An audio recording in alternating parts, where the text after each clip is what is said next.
Good morning, guys. Good morning, Internet. Welcome to day 2. Everyone's just starting to pile in.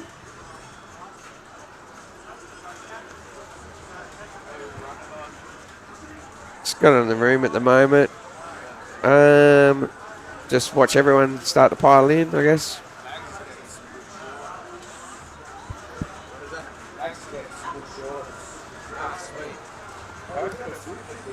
Yeah. Yeah, we got a few in. Having a chat already, guys.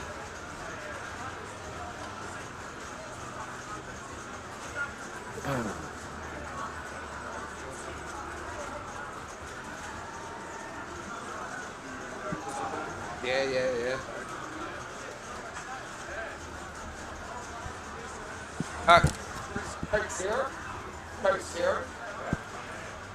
Sweet.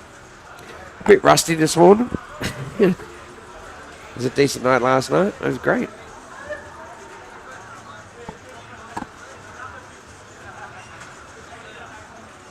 How are we all anyway? Hope we're having an awesome day. Hope we're all feeling a little bit better than myself and Chris this morning. Oh, the beers are already going. Oh, jeez. Going to be a long day. So we've got a decent session today. I believe we go through from 10 to 5. And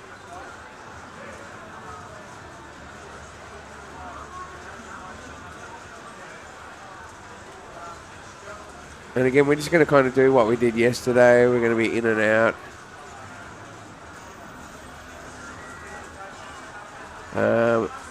As we grab people, we're going to have a chat. Get a few guys in, have a chat. We'll just cruise around to games and stuff like that as we go. You leave this here last night?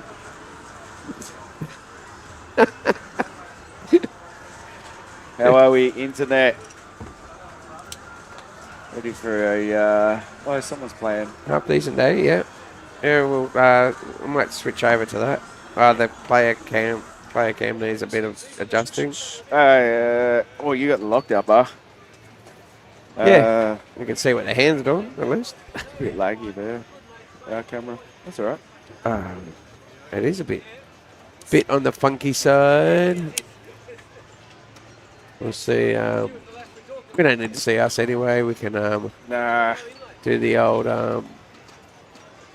Actually, you know what we did forget to do? We'll make sure... Actually, Maggie's had the roaming camera out in the other room for most of the half an hour we've been here. Do a bit of a rove around. Yeah, so we'll slice that in. We'll post that separately so we get a good view of... what do we got? We got Michael from AMD's got some machines out there. Yep. I had to get him to open King Kong twice on the same ball. It was him and I for about 3 minutes could not find a ball anywhere, and it was on top of the spider. Okay, fair enough. So on top of the spider. Yeah. That's our skill. That's your skill shot. It's pretty good. I thought I'd just have a quick game before the general public kind of arrived, and I saw Dave out there playing X-Men. I'm like, what are you doing? Yeah. What are you doing? Put a couple of $100 million on it. I reckon Dave's trying to just get I've got my name on the cheeky games. I think he just wanted to get his name on the leaderboard. That's all it was. Is that what it was? Yeah. Why are you playing X-Men? Oh, Maggie GC'd Get out of Metallica. Did she? Yeah, but I swear I seen Sue to get 180 on it. She had 90 or 100 or something. So it may have reset for the morning. Well, really? Yeah, for sure. I remember Paul talking about him blowing it up, and it was about 180 or so. Yeah, I seen him yesterday hit 180. El Rancho. Hey, speaking of El Rancho, okay, I think Manuel robbed the Cowboys last night.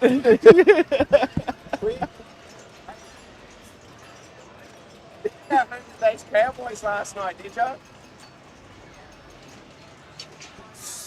We had last night. There was, I don't know what was going on. There was the rodeo in town or something, but there was a group of cowboys There was a group of cowboys in the front room last night. Full proper hats with their what is it? Not Wrangler or Wrangler. They were proper cowboys. Hey, it was pretty fun. It was pretty funny. Yeah, well, we someone's coming. They're about to come. No, iron it off. If you're going to complain, go move the rig. The EMs don't get the love they deserve, I must say. No, everyone. There we go. Here we go. See? Yeah, we got to move that camera. Yeah, I'm not even going to try and mess with it. I'll head down there and fix it. Yeah, jump in. Watch record. What do you... What's happening today? No, I'm not. I'm not that much.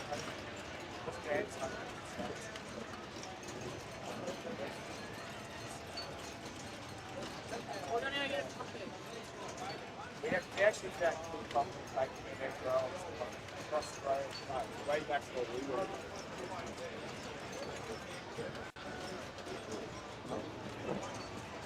All right, Dan's going to just adjust the player cam. We'll see if we start to move bits and pieces around, but we'll be in out. We'll be in out, back and forth throughout the day, get some interviews. How are you, mate? Yeah, good to see you. I'll come and chat in a minute. Yeah.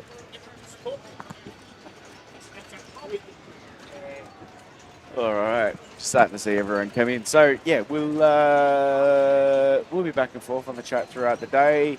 We'll try and get a couple more people just to come and have a chat like we did with Marco yesterday. And Pete's going to have a little segment. I think he's going to get Lambo. There's a whole bunch of questions that he's collected from the crowd. I don't know what machines come with spare rubbers. Can we?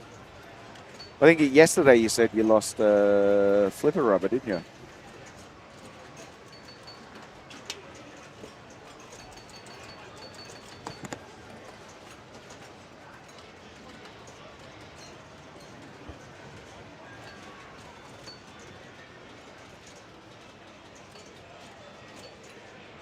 Yeah, right. Two stones, JJ. Ah, there you go.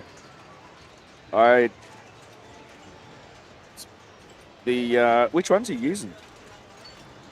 I just don't do something as silly as I did, where I ordered a whole set of Titans but forgot flipper rubbers, and then I did another order because I actually like to have both Titans and super bands.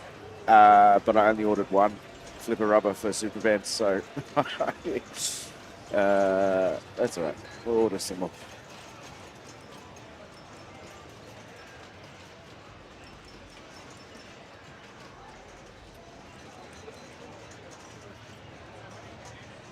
That's better, Dan. Good job. All right, so we'll leave it on here for about half an hour or so. I do want to try and get one of those two-play games, especially the Alvin G Soccer. Just got to figure out how we're going to make it work. But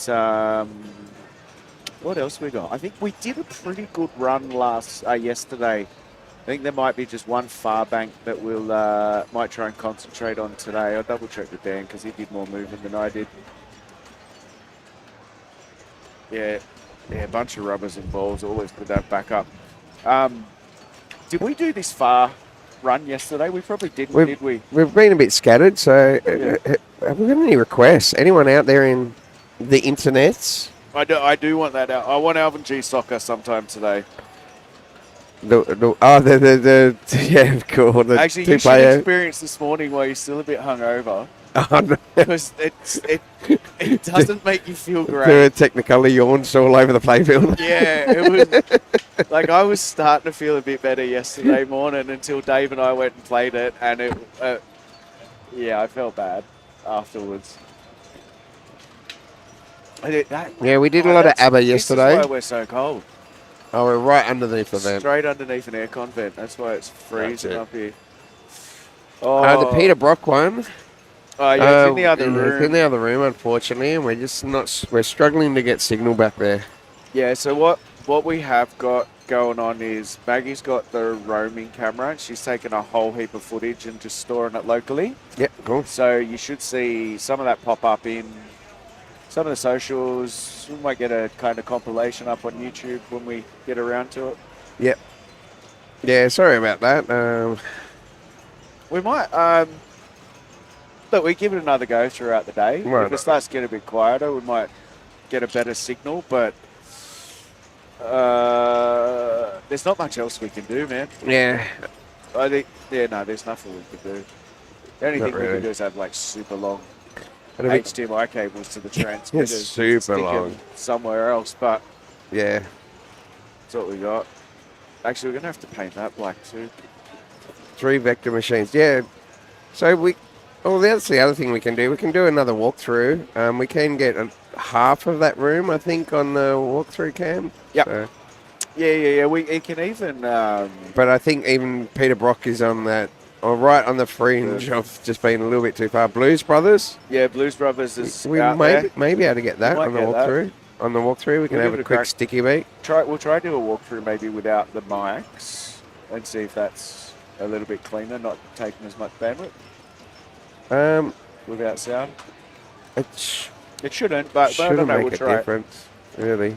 We'll try it. We All did. I think we did do a walkthrough, and it kind of cut out in exactly the same spot without the mics. Oh, did you? Yeah. Okay. Yeah.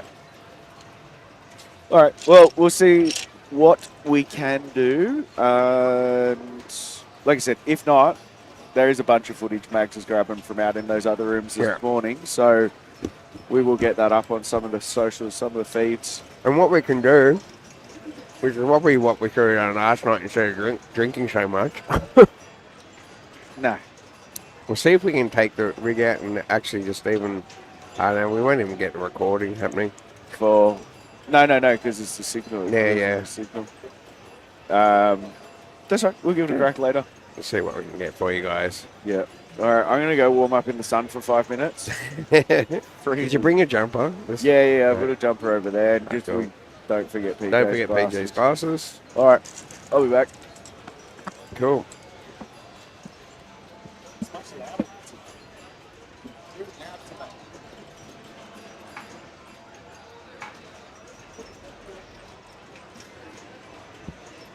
I might move the rig.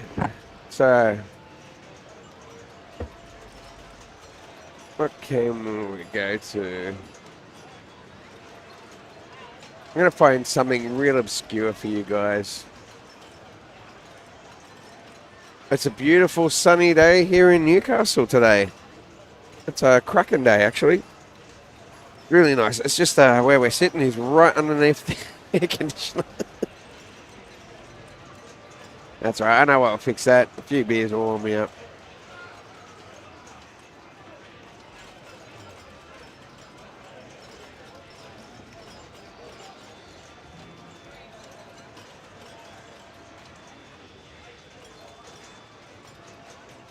I'm just having a look around the room. So, we can get. Trying to think of a few games that we don't have. I'm trying to avoid games that we normally run at the Illawarra Pinball Clubhouse.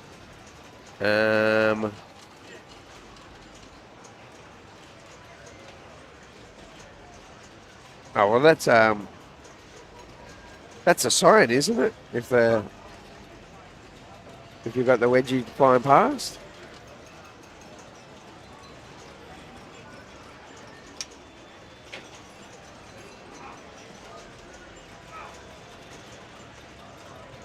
How about Hot Wheels? Has anyone seen Hot Wheels? That's an interesting game, I reckon. We'll get on the stream. Yeah, I think we'll go for a bit of Hot Wheels action. It's an interesting, unique game. If you guys give me 5 seconds, I'm going to walk over, move the rig for you. Cool. No worries, let's do it. We'll put Hot Wheels on.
guys. Are you playing this one? Oh, okay.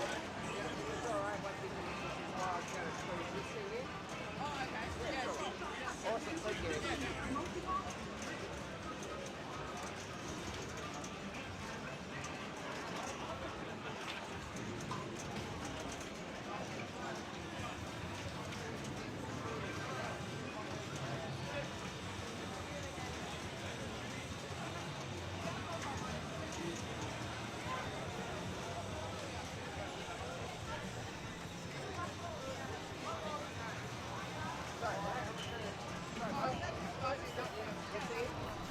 Sorry, buddy. Can I'm gonna come in there.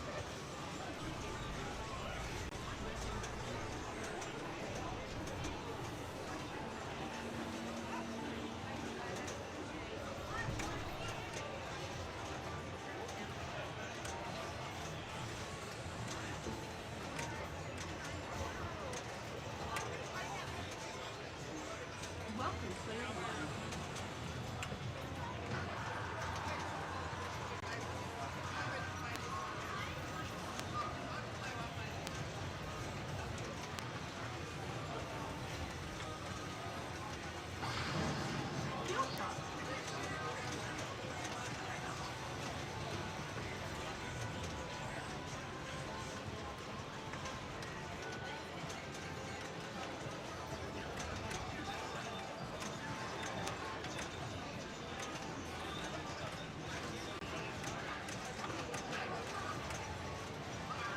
The helicopter is ready.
Welcome, player one.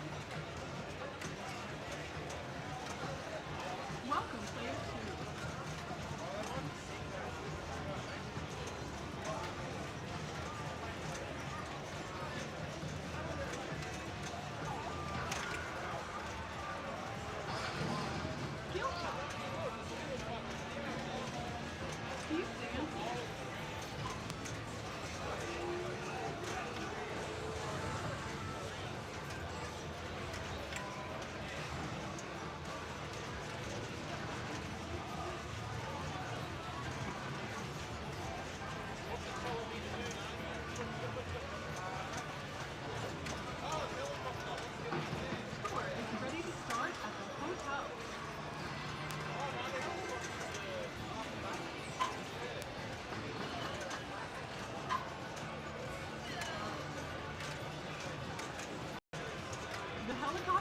ready. You have to play it too.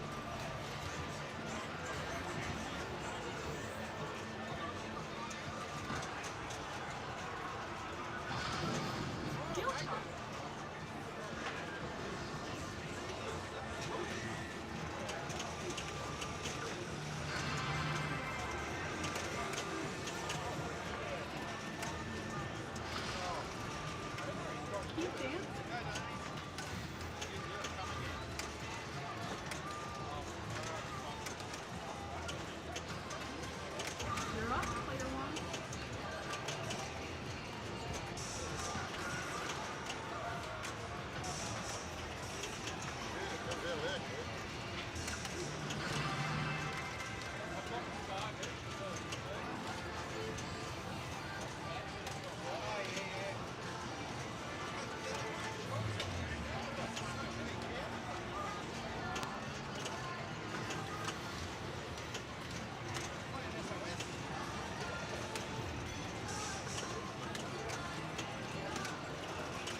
bumpers to tour freedom.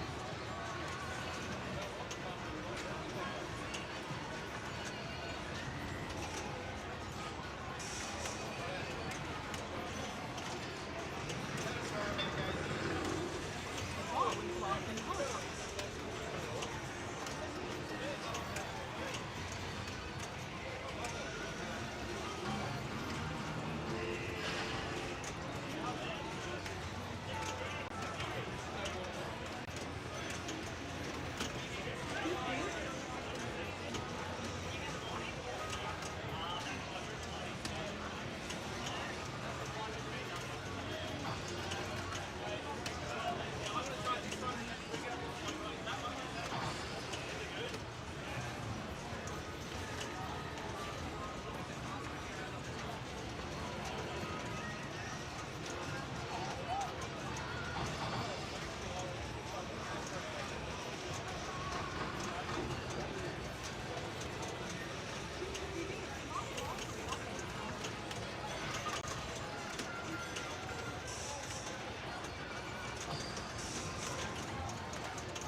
helicopter is ready.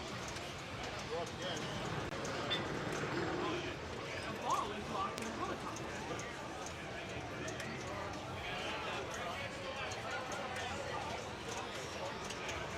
Keep dancing.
Yeah, you should be on.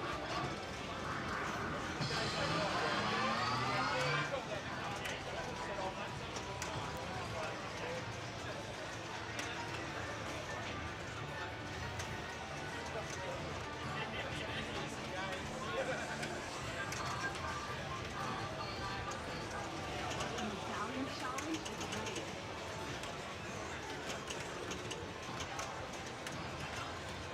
You're up, Francis.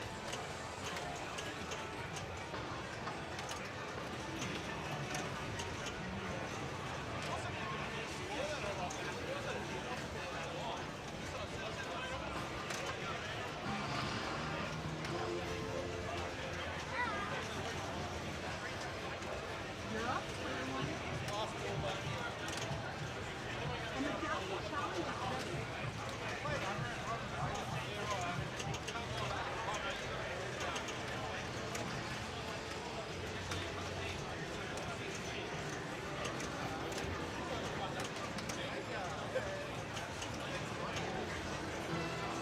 Complete art shot to finish the challenge.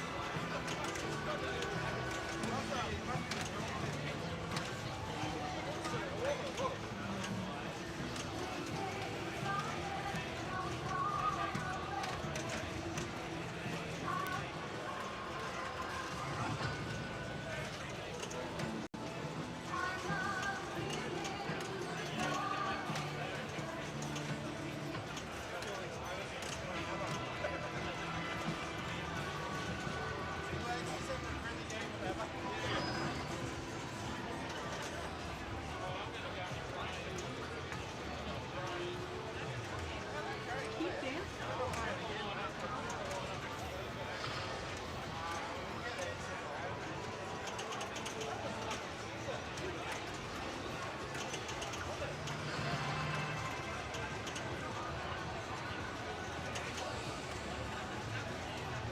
Keep dancing.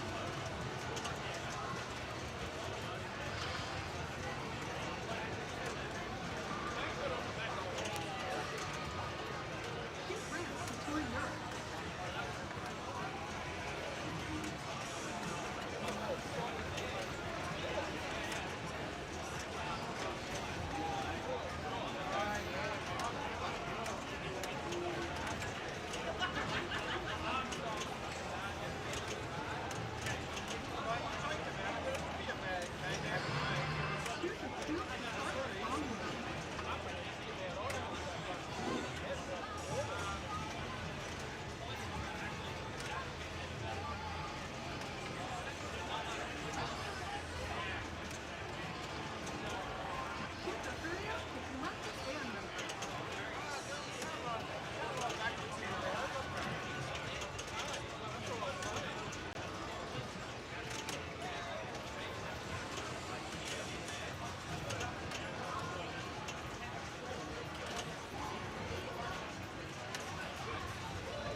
helicopter is ready.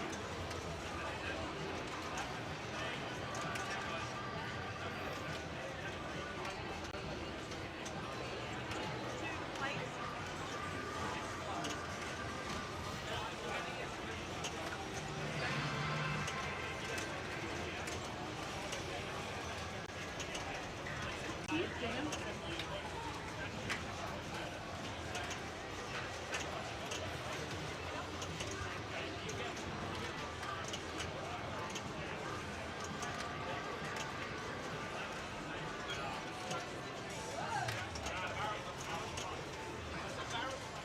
You're up, Clancy.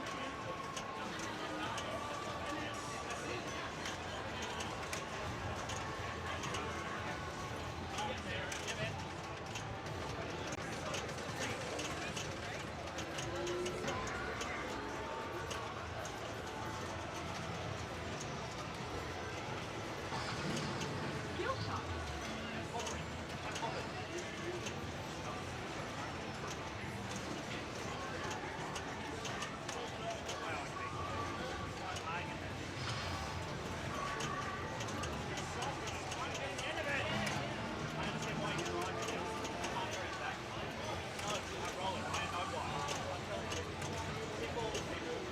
The helicopter is now ready to go.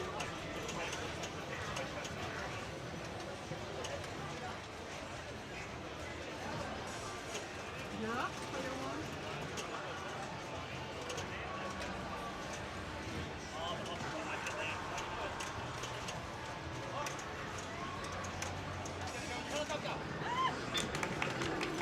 The ball is lost in the helicopter. Tour is ready to start at the hotel.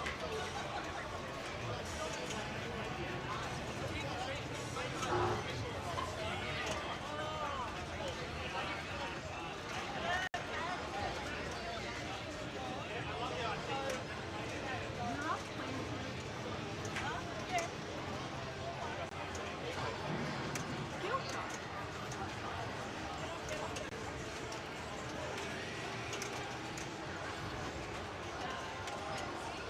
Keep dancing.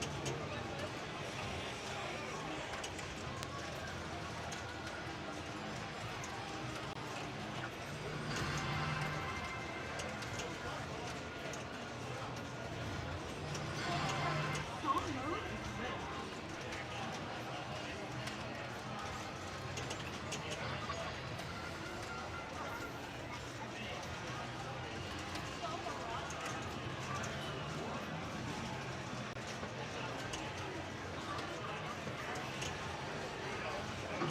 Tour is ready to start at the hotel.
You're up, player one.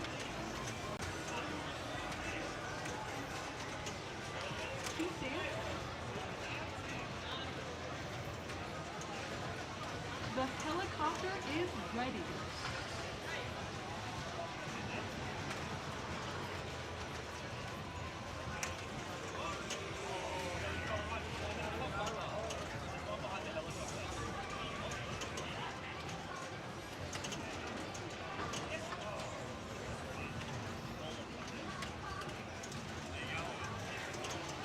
Two shots left for Super Trooper.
Welcome, players 20. Welcome, players 20.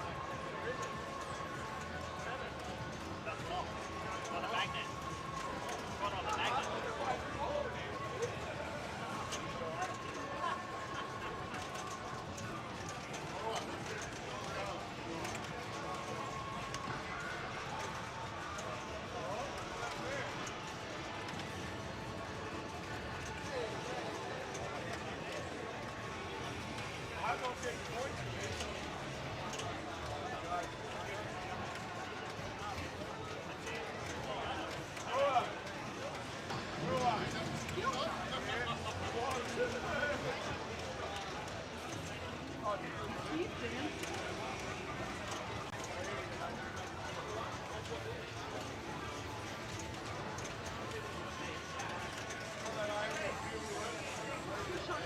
Super, super, super.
months ago, and I'm like, how much? And I went, oh, I'm not spending that. That's ridiculous.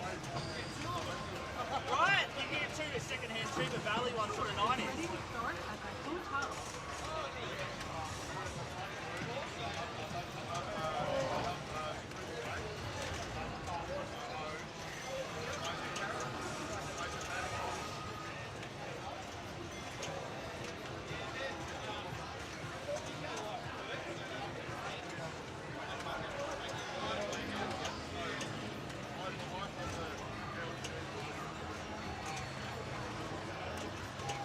Completely shocked to be this far. His favorite part is before the morning.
games where that right ring, you're not supposed to, you need to loop it. It's a double shot. So the idea is that you do, I think you're supposed to do that in lane, so that lane there, and then up it. So like a ding-dong. You with me? The helicopter is I ready. don't like it. Not a fan. Hit the bumpers before it's needed. The helicopter is ready.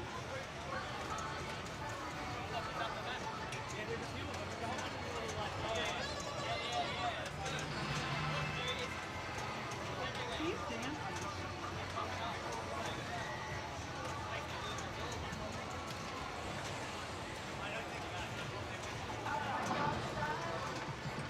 Super multi-ball.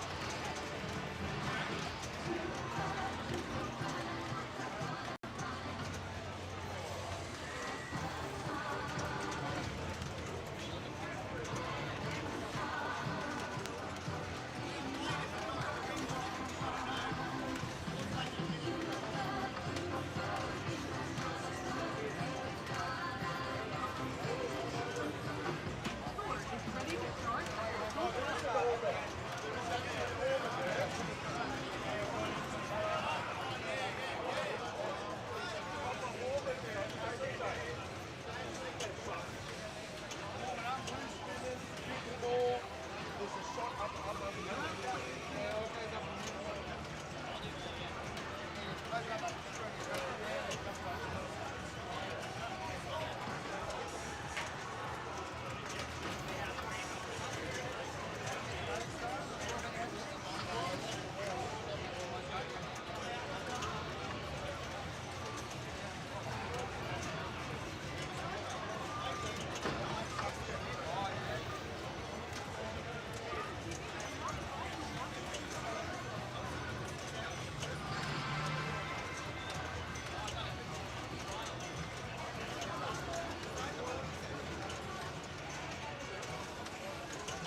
I didn't realize that.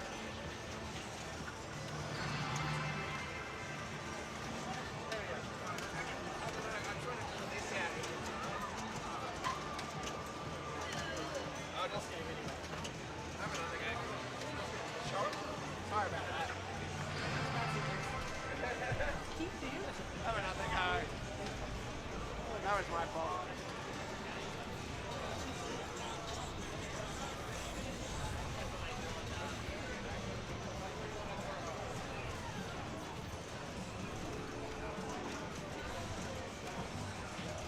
Sorry, mate. Sorry, guys. Can I squeeze through? Oh, sorry. Alright. Oh, sorry, mate. Oh, sorry.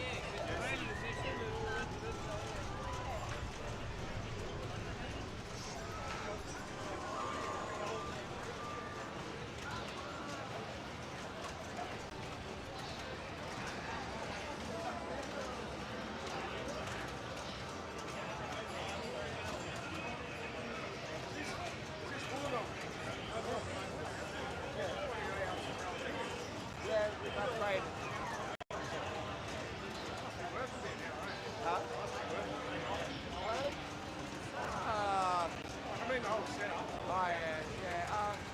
4 or 5 grand. I think. Get out of the way. Come on, hurry up. Piss off.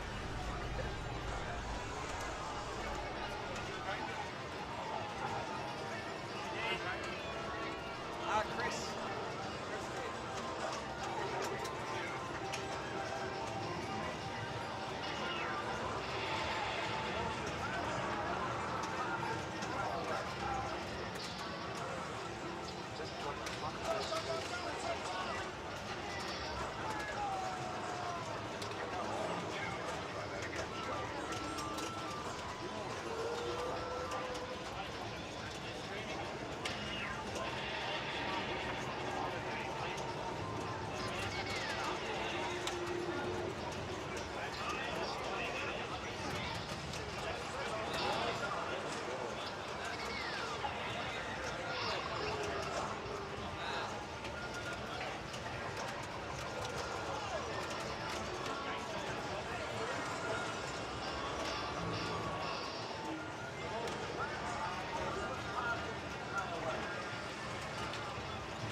What's the one game you never want to play?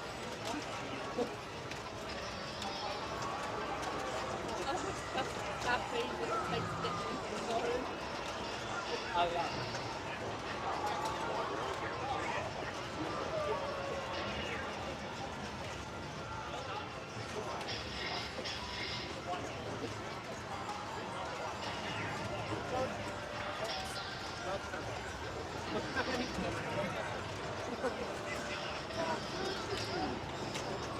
There's big red room.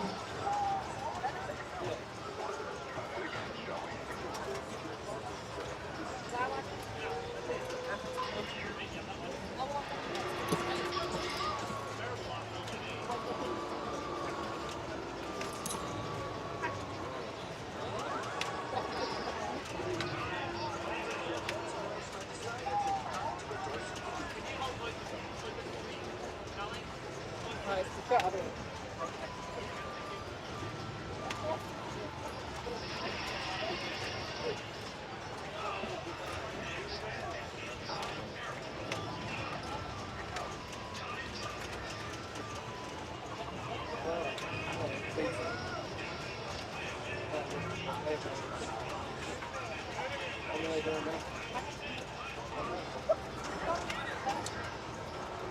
just recording that or that like in total? I know that's my dad. It's a monster. Oh, is it? Yeah, so all these people are all working on it. Really? I can't find another guy. I don't know. People like this.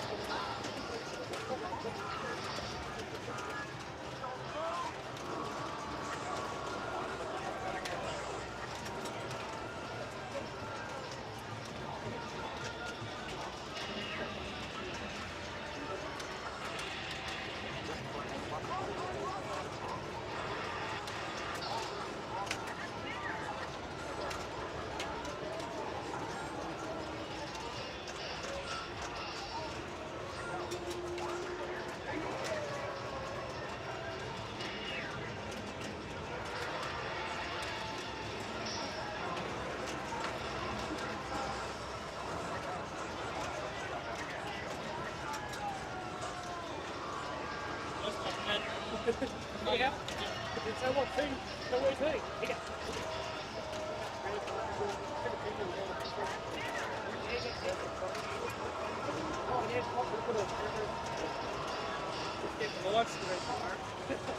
Where'd that go anyway?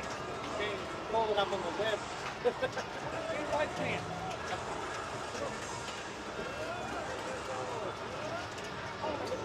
I'm going to go on the clip today. I'm going to go on the clip today. I'm going to get on now and have a go. I will. I won't recognise, no wonder. Probably the whole list of people over there all no one's watching this, right? So that gets in the world, you know, very cool.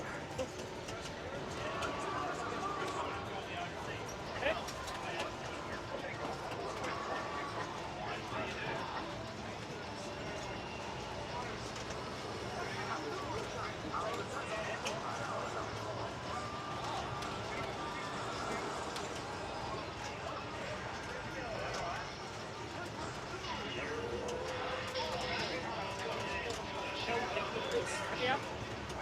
This one here. Here. One. Left. Oh, left. No. There. Oh, yeah, there. See that red? Okay, right there.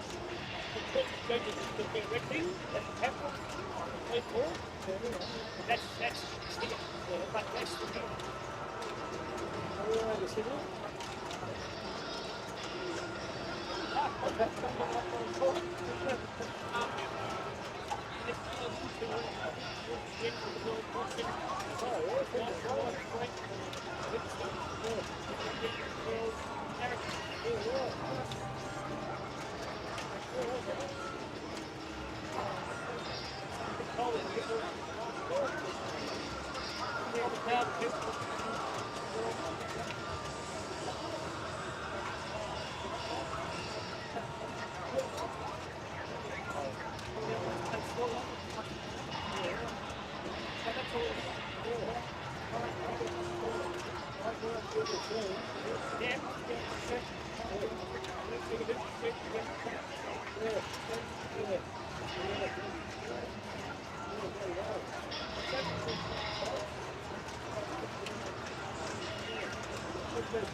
see how this machine goes.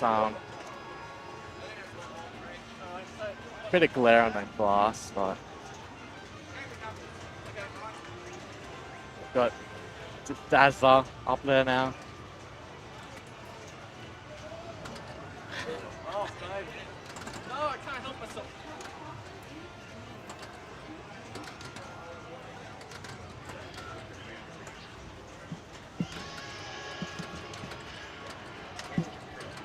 This.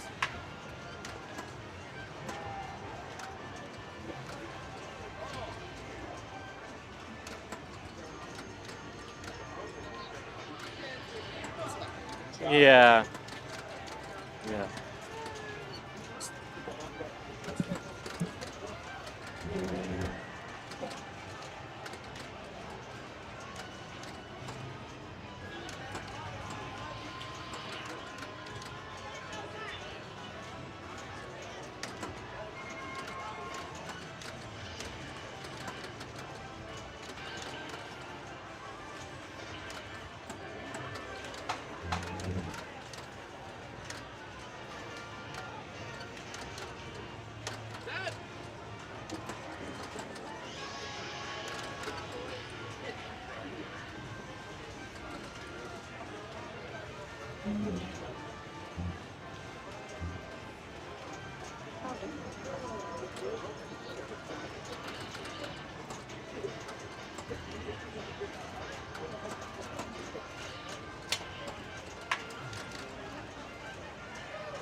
Hi, I'm back everyone. You're listening.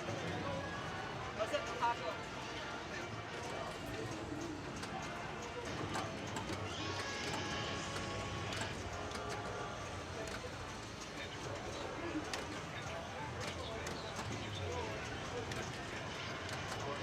Hi everyone.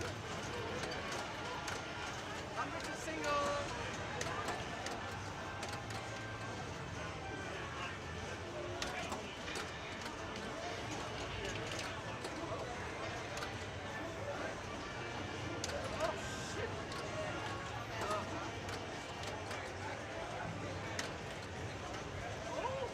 Hey, Debbie Rich.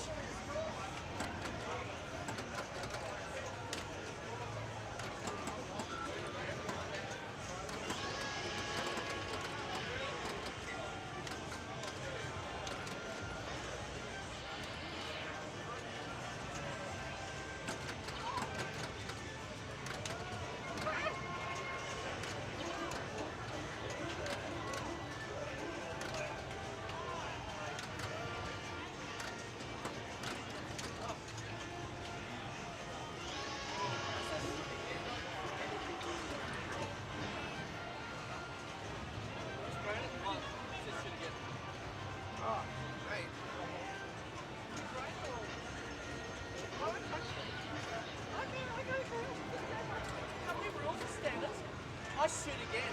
Can't help.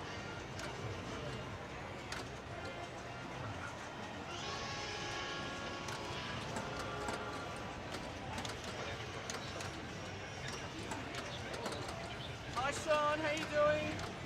Some good laughs, are you? Yes you are.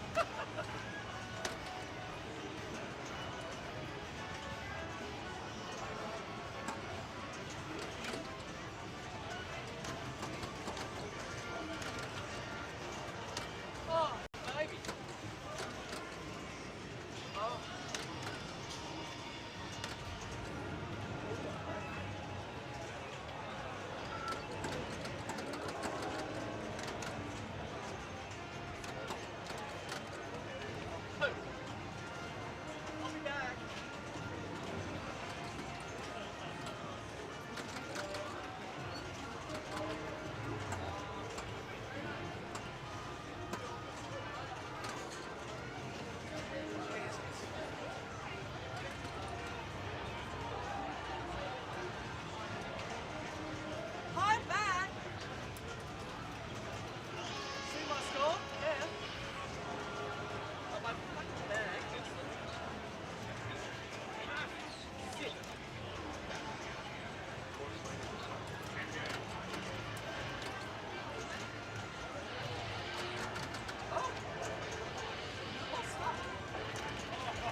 Maggie just whooped me on my own machine.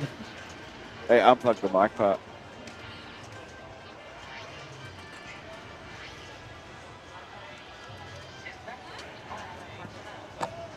It's a good to get some coverage of this shark machine. This is freaking cool, eh? It's a cool I game. enjoyed it. That was fun. Yeah, it's cool. I did have I a like it. ripper last night. I was focused. It was good. In the zone. Proper in the zone. Actually, last night was awesome, man. To get out and actually, we got quite a few games in last night. Yeah, it was good. It's good It fun. was, there's only one more machine to tick off my list, and that's Queen. Yeah, I haven't played Queen yet.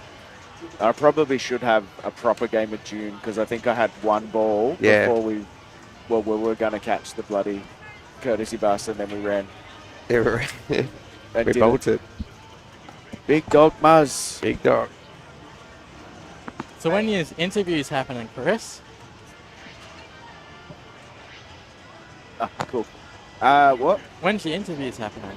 12:30. So Pete's doing a 12:30. session at 12:30 with Lambo. That Yeah, and see then if we need. And then 2 o'clock they're gonna have the draw for the Blues Brothers machine. and Dan's going to start a war with the Yeah, Tasmanian Pinball Mafia Tassie Mafia. Yeah. because when he wins the Yeah, Blues Brothers, they've machine, promised me they're gonna turn every pinball machine into place on the side. How many tickets did you buy Dan then? I don't know. You have to ask Margaret. I don't know. I'm Pinball Jesus said he bought one and he's planning to win. I'm gonna go buy one under Sexy Man, and Yeah. that'll win. I offered them if I won it. Actually, no, that's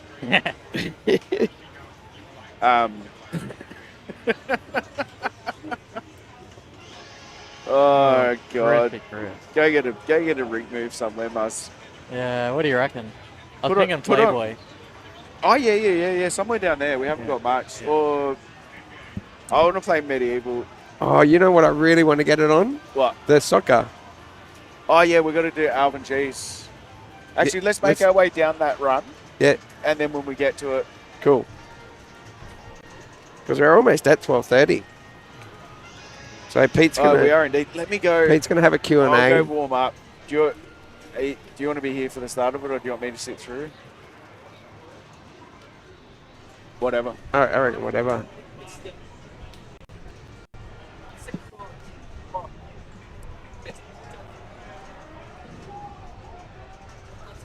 I don't have glasses on. I can't see.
Hey.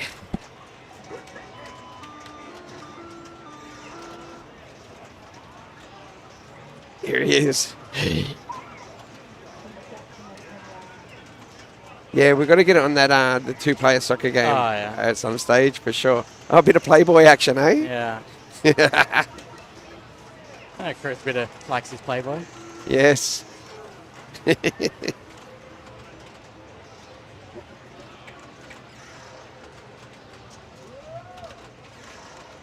can see people's facial expressions more with this camera angle. Yeah. You get heaps more. It looks...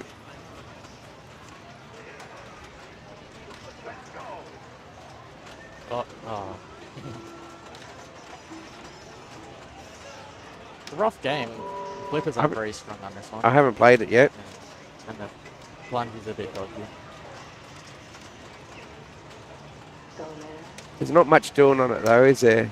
Not really. I'm not sure what you got to do. You just got to hit the drop targets or hit the loop that goes around there into... Okay. Got this loop up here. Then into the... Okay, is that like a lock? No, I don't think so. I think you just get points for it.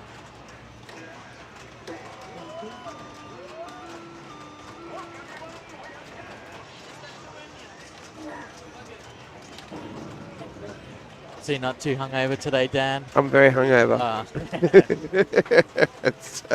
Where's Mags? I haven't seen Mags. She's cruising. She's cruising. Is she feeling all right, or? Yeah, no, she was way more behaved than me and Chris. Surprise, surprise. Was it this you two drinking, or last night when you went home, or were this?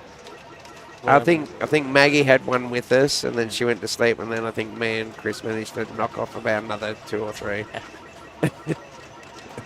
So, yeah, but it was just the 3 of us. Yeah.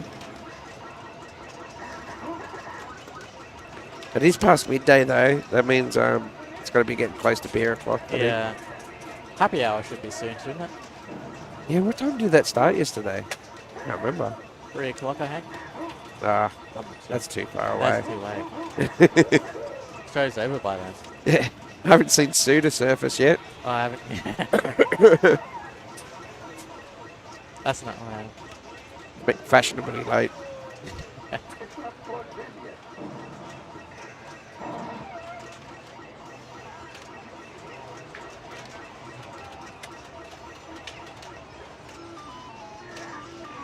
What do you think of all the fancy graphics? Yeah. It was all last minute. Yeah, not too bad. I got them. Did Matt make them, or? No. You did? Yeah. Yeah. Where's Matt, or is he at work, is he, or is he? Thought he would be up here. Oh, I'm sure he would have loved to have been here. He probably... Band practice. Oh, band practice he does on Saturdays. Yeah, so they got their first show coming up in November. Oh, okay. And I saw him post that they bloody Facebook kicked them off. Oh, really? Yeah. Oh, that's rude. Yeah, they got done for what was the thing? Impersonating a celebrity or something. Yeah. Ridiculous. They're a tribute band. Yeah. That's a bit rude. I know. Bit out of control these days. Yeah. Like, who would have reported that, or do you reckon it's automatically picked it up there? Yeah, it'd be some algorithm. Yeah. And it's just picked it up. And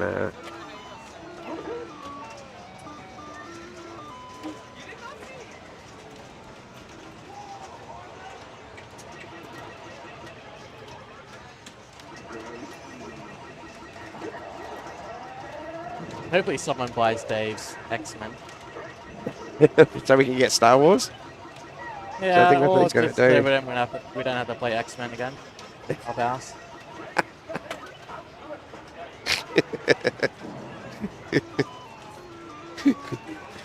I'm just starting to like it. I don't know. Maybe if you have a couple more drinks, you might not.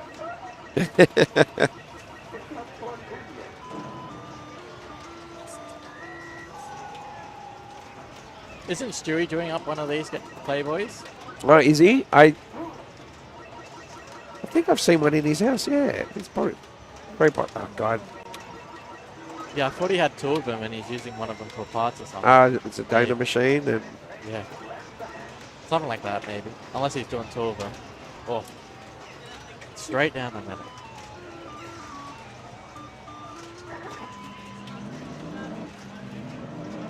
Have you played many games this morning or not really? no, not really. Not really.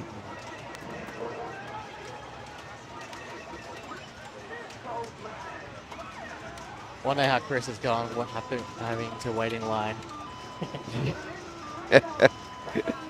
It's the worst part is when you get in behind someone and then you look over their shoulder. They've got 4 players in. Yeah. You're like, oh, come on. What are you doing? I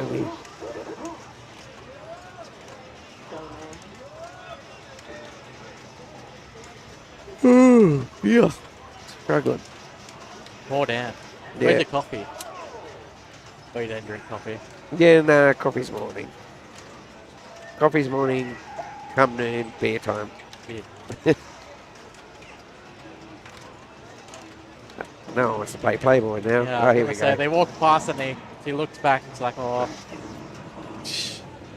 He was pretending that he didn't. He wasn't looking. I'm not looking.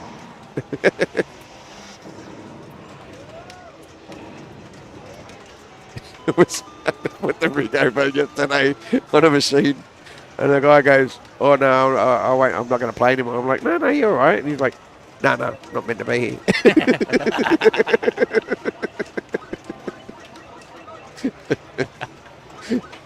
Someone's going to get in trouble. Oh.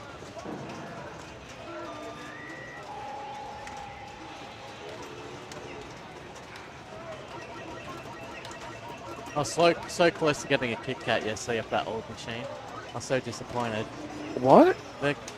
There's like the prize game, like the old machine, you have to get 7.5 million on it. And you get a Kit Kat. You get a Kit Kat, and if you hit all the bullseyes on it, you get a Chubba Chub. Oh, I'm going to have to go over and have a go then. But I wonder if we can get the rig up here onto one of those. Maybe. I'd be afraid I'd Yeah. damage it. Chris won't be happy. No, not the rig, the machine. Oh.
$7.5 million, and you get a Kit Kat. Yeah, I got 6.8, and I'm like, I wanted a Kit Kat. I just wanted a Kit Kat. That's all I wanted. Yeah. I was like, oh.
He's testing microphones this morning, like the portable, like the. Well, not really. Not this morning, but we had it running yesterday. So it was. But yeah, no, we haven't tested it. It was a dusty start to the morning this morning. What a surprise! But I mean, I can. What's the charge on it? I think Maggie's sent it flat, running around getting footage. Okay. I don't know where we're at with it.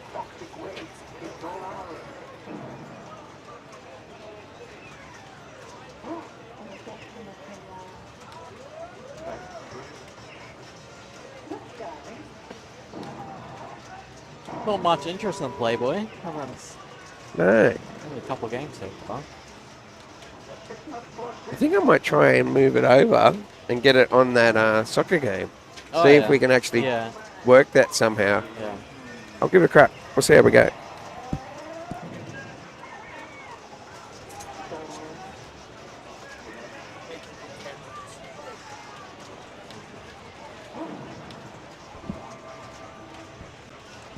Actually, I might just leave it. I think Pete's going to do his thing in about 5 minutes anyway. Oh, well, might as well.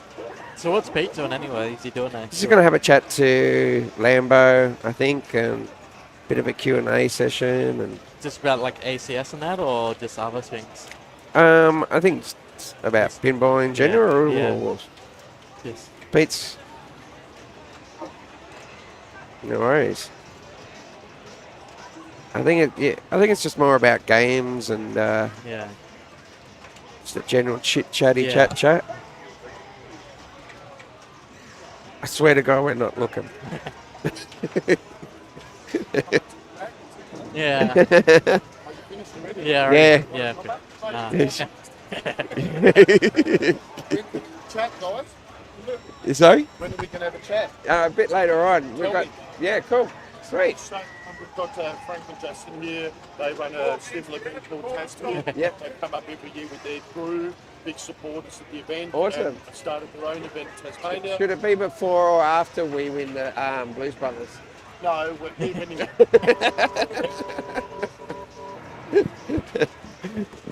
All right, we got the guys from Pinball Mafia. They want to jump in, have a chat. They run Taspin, similar event to Pinfest Yeah. down in Tasmania. They're going to jump in and have a chat later on.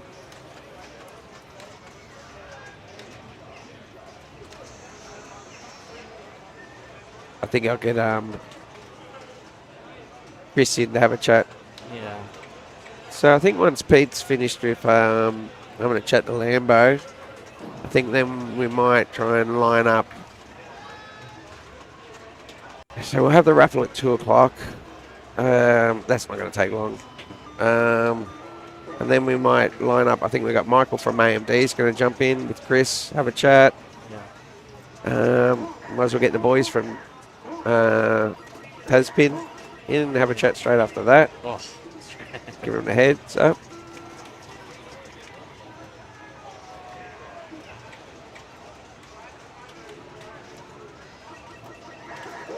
So after 12 o'clock, there's going to be a lot more chats. More chat, less pinball, maybe. More. We'll still have pinball playing in the background. Oh, you're not going to do We'll- a full camera? Nah, we'll just give them a little window down the corner there. Yeah. I think people can still watch games. Oh.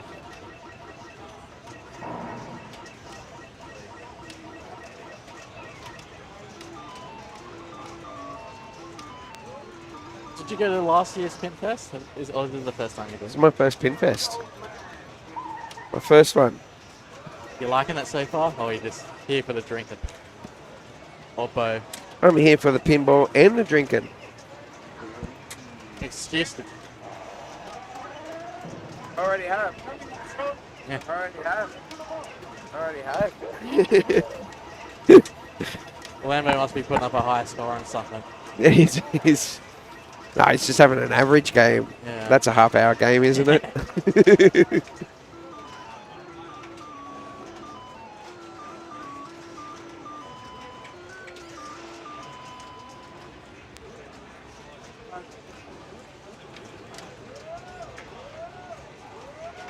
So what's your favourite game being so far, Dan, that you haven't played before?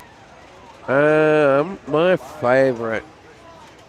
Oh, it's a game I have played, but I really like Star Trek Next Gen. Or like is it the Data East one or whatever? Yeah, the Next Gen version. Yeah. Dune's kind of cool. Yeah, I played that earlier. Yeah. The lineup was a bit long for it. Yeah, that's it. Everyone wants to get on it. Everyone wants to jump on that. I wasn't a fan of ABBA, but everyone else seems to like it. Yeah. When I played it in Europe, I was like, Yeah. yeah. Yeah, it's just, not super keen.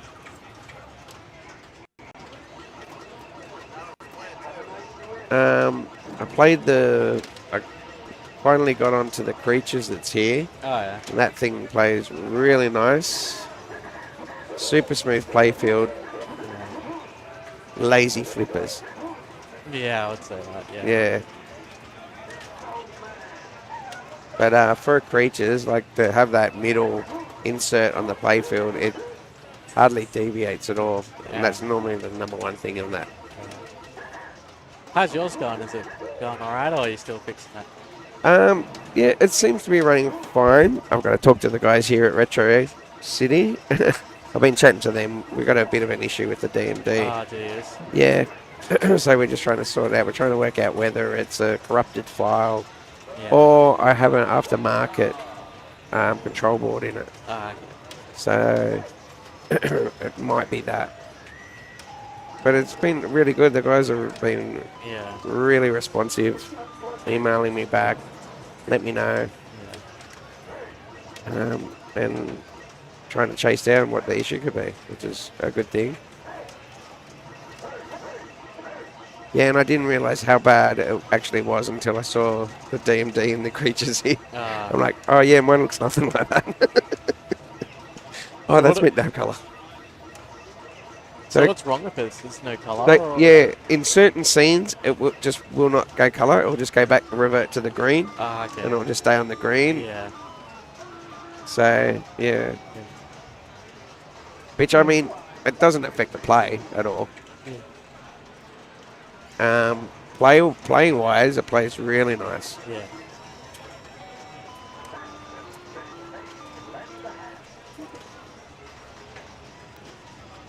Playfield in pretty good condition, like normal. It's in really good condition. There was only one was the snack shop. The snack shop hole. Yeah. Was quite chewed up. Oh, okay. Yeah. But I pulled it all apart.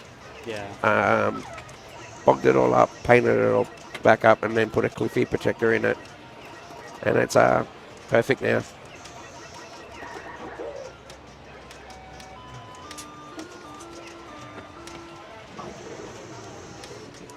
Well, I don't think I'm going to be doing too much talking for the rest of the day. I can feel my voice going. Ready? Hey, we should start charging Lambo $10 a minute each way. Yeah, sounds fair.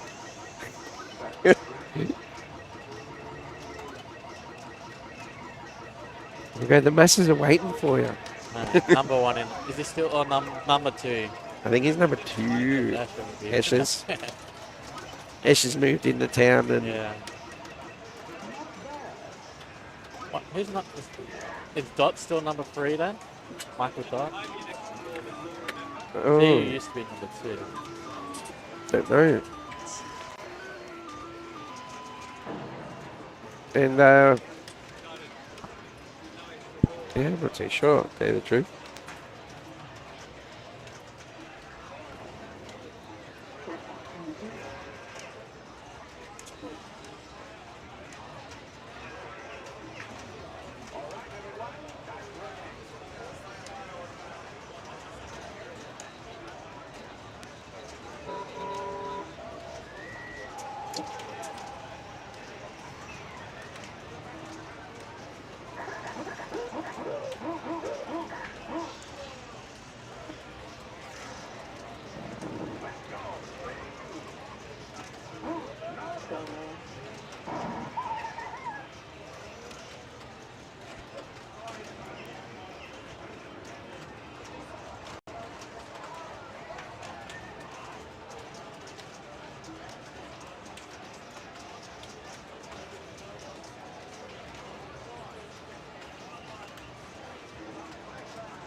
Darren's back. I think he's just following the rig around. Just looking for it. Where is it? Can I get on camera? This is Darren's kind of game.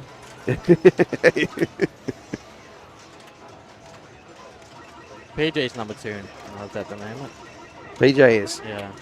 Oh, Then Anthony Carrillo from Perth, then Tom Casey from South Australia. oh, okay, yep.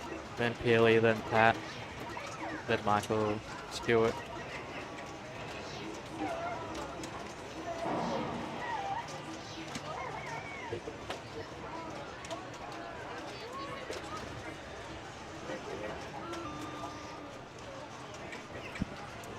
Oh, he's smiling for the camera. Oh, he's trying to... Chris to chat with Michael after the draw, if Michael's available.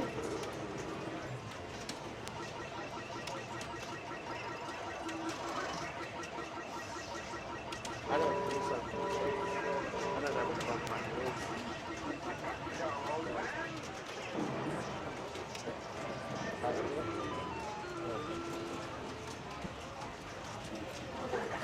We need to hear the sound more on the playfield camera. What photos or? Hearing Darren's sound effects that he makes. Open your phone. Should yeah.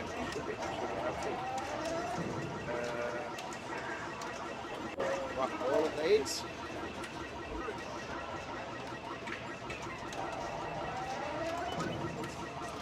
Then I won't set up.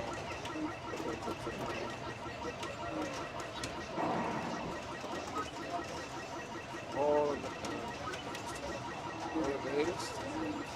Darren does a bit of acting in his spare time as a hobby. Does theatre acting, like back home in Wollongong, or goes up to Sydney. Does a couple of small gigs every now and then. Does some ads, like, or like background people in like TV shows occasionally. In his spare time, he's not playing pinball or doing his photography or sounding time. He has his little drone and he's crashed I think about 3 times in the last 6 months, he was saying the other day.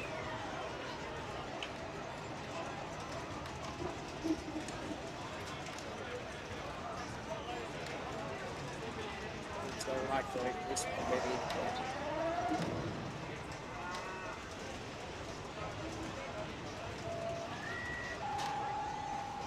Dave's just walking past. I wonder how many machines he's tilted this week, or is it been well behaved?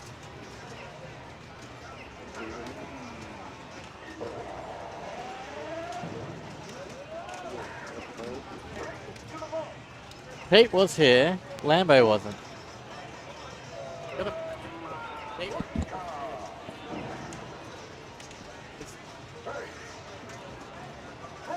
Is he there?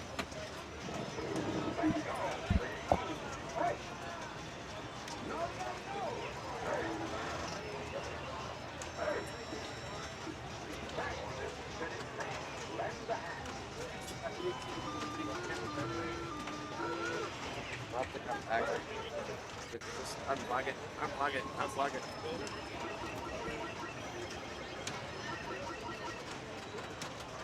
Alright, no, here, take that.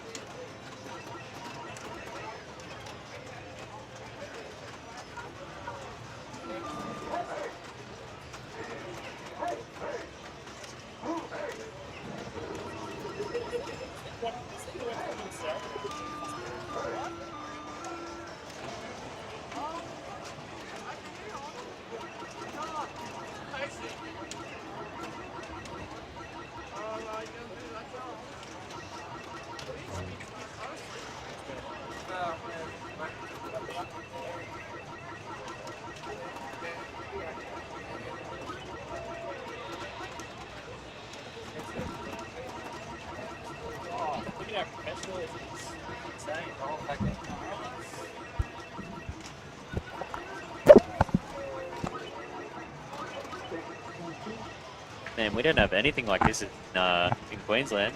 All right. Oh, maybe up north. Yeah, Maybe up north. this is way too high tech for us. All right, everybody out there in Twitch land and on YouTube. My name's Peter. I'm down from Wollongong, and I'm off camera at the moment. But you can see I've got here with me on the panel Jason Lambert, former Australia #1 pinball player, and just all around pinball nice guy, mate. And, Thank you. And with Jason today, we've got Alex Henriksen, also from Queensland. Whereabouts is your associated pinball club, Alex? Yeah, so it's at Netherworld. Netherworld. In Fortitude Valley in Brisbane. Okay, Yep. that's Yeah. fantastic. I think Lambo plays a bit out of Netherworld as well, Correct. A little bit. Yep. A little bit. Yeah. All right, that's fine. When they let me in. So we're obviously here today to celebrate Pinfest 2025, Yep. Newcastle's premier pinball festival, and this is a non-tournament festival. This is all about the love of pinball, I believe. Yep. Probably one of the best pinball parties you could have on the weekend. So, Correct. yep, got good backup there. And so we had yesterday. What I did was went for a bit of a walk around the grounds here. It's quite an impressive set of pinball machines. I think we've got a little bit over 100 Oh, it's Yeah. gorgeous. machines Yeah, on the yeah, floor yeah. here today, and Yep. machines dating back. The boys from the Nil Pinball Museum have brought some the old school original machines up, like the Yeah. Bagatelle. There's some wood rails here as well. Yep. What from Yeah. the 1930s and 40s? That's right. Yeah, And then we look at some of the other earlier stand-up machines with the old box heads from the 40s and 50s and 60s, and out on the main floor we start to see the more modern Yeah, yeah. cabs We've got that we're all used to today. some brand new Sterns here, and there's a new inbox Blues Brothers. I think we're auctioning off. Auctioning off. Raffle. Yeah. Oh, sorry, Right. raffle, Yep. not an Yep. auction. Yep. All I right. did buy a ticket, so I'll be winning that one. I'd imagine we might have a bit of a countdown for that on the Twitch feed. So what? Yep, Is yeah. there a time that's going off today? Yeah, I think 2 it's p.m. 2 o'clock. Yeah, Yeah, 2 yeah. o'clock. So, yeah. all right, everybody out there, tune in just before 2 p.m. We might have a bit of an exciting countdown to a raffle draw there. So without any further ado, I'll get on with what we're here for. So, yeah, we're going to do a little Ask Me Anything with the two gentlemen. I've gone around, like I said, and asked some people in the audience if they've got any questions for you guys. We'll start with Lee from Wollongong. Well, Leah from Wollongong, and Leah's favourite pinball machine, Star Wars Pro. We Okay. actually had Good that. choice. Good choice. And Lee plays out of the Illawarra Pinball League in Wollongong, and she wants to know, Lambo, how do you remember all the rules to these pinball machines? You don't. It's as simple as that. You just don't. No, I mean, there's guides out there. If you know you're getting drawn on a game, you can certainly read up on guides. There's pin tips on the match play site. On the match play app that we use? Yeah, Pin tips, that's it. But at the same time, it's also, you play the game a number of times and you work out different strategies and things like that yourself. Yep. You can certainly watch YouTube there's tutorials out there on YouTube out there. Yep. I'm a bit of a Bowen Kerins fan, mate. Yeah, for some of his tutorials. it's some of the best tutorials out there by Bowen, and Yep. it's impossible to remember everything all the time. I mean, well, maybe for someone like me, there's definitely a lot of younger players out there that just know everything. But it's one of the good things about the pinball communities around the world is that people will be happy to talk as well and discuss just different strategies with Share each their other. knowledge and their tips. Yeah, and- exactly yep. right. So it's not like it's a silent room or anything like that. I mean, some places you go, it might be a silent room, but Yeah. especially here in Australia anyway, is a great community where people are willing to share their wealth of information with each other. I think that's one of the best things that I love about our club. Yeah. None of us know all the rules to all the machines. Correct. But we all know some of the rules to some of the machines. Yeah. And, Yes. and sharing that after our competition nights and our team nights and our barbecues. The brains trust. Exactly. That's Yeah, where you exactly, get to develop these little extra skills or these extra paths, I guess. And Yeah. what do we call them? Point scoring opportunities. Yes. Yeah. Yeah. But it's a great question, though. Like, I mean, it's Yeah. definitely, yeah, very well. Now, very shout good. out to Lee from Wollongong for that question. So we'll go down to one here that I might direct to you, Alex. So Tim H, who plays out of Beercade at Redfern, whose favourite machine is Avatar. He wants to know, mate, how do you deal with anxiety and pressure in big tournaments? Oh man, this is actually a really, really interesting one for me because I remember I was playing a competition. I got into finals and I messaged Escher Lefkoff. The world number one. Yeah. I messaged Okay. him and I was like, I've never been this stressed before. What am I doing? I was like having a really rough time. I couldn't keep the ball under control. I didn't know what was going on, but I was playing horribly. And he's like, take a walk. Step outside, you know. Just take a breath. Think about something else for a little bit, you know. Jump on your phone, watch some reels, message a friend or something. And that's it. That's all you got to do. You just got to take a step away for a little bit. Yeah. You know, the thing about pinball is that you don't have to be doing it all the time. You don't have to live, breathe, eat, sleep pinball. What? You can take a moment. Since when? Yeah, there might be a few people that disagree with that. Yeah. But in finals especially, like you're in a pretty high stress environment. If you can take a moment to just go, it's just cool to be here. Yeah. That's probably enough. Oh, that's fantastic. Well answered there, Alex. Okay, we've got a really interesting one here, and this one's from Molly, who's from Texas. Okay. Now, Molly's favourite machine is Hurricane, and I'm going to direct this to both of you gentlemen because it actually perplexes me a little bit. Her question is, who is John Pinball? Dr. John? It's a Dr. John Pinball. Now, it stumped me, so I just wrote the question down. It's not a trick question. I interpret the question as like, who is Mr. Pinball? Like, who is the pinball guy, I guess, or girl? John Pinball. Yeah. Okay, so you've got John Doe, you've got Dear Johns for your rejection letters. Yeah. So I guess John Pinball. Yeah, I don't. That's a good question. I think in Australia, John Pinball is everyone. Like, there's I not love a single what you person. just said there, Alex. Yeah, there's not a single person you would message and go, you know, for questions, whether it be fixing a machine, working on the machine, Mate. playing a machine. Like, it's everyone. We're all John Pinball. I'm giving that 10 out of 10, Alex. Awesome. Well Yes. That was a fantastic. What do we win? What's this? Yeah. You what's do the win a prize. Awesome. To be determined, mate. Yeah. Small pin bucks from that. I was going to say, you win the dragon I lost yesterday, so yeah. I don't know where it is now. So. Yeah. Okay, that was Anyway. a fantastic question there from Molly. So we go along thank you, to Alex, who's a local, I believe, from Maitland. Alex's favourite pinball machines are Gorga and Medieval Madness, two of my absolute favourites as well, I've got to agree. So I'll ask both of you these, Lambo first. What's your favourite electromechanical pinball machine? Oh, jeez. I know that's a tough one for me too. Oh, I mean, there's just so many to choose from, isn't there? I mean, I'll give you two then, but just in case you're umming and ahhing, I'll give you top two that you... top two. Okay.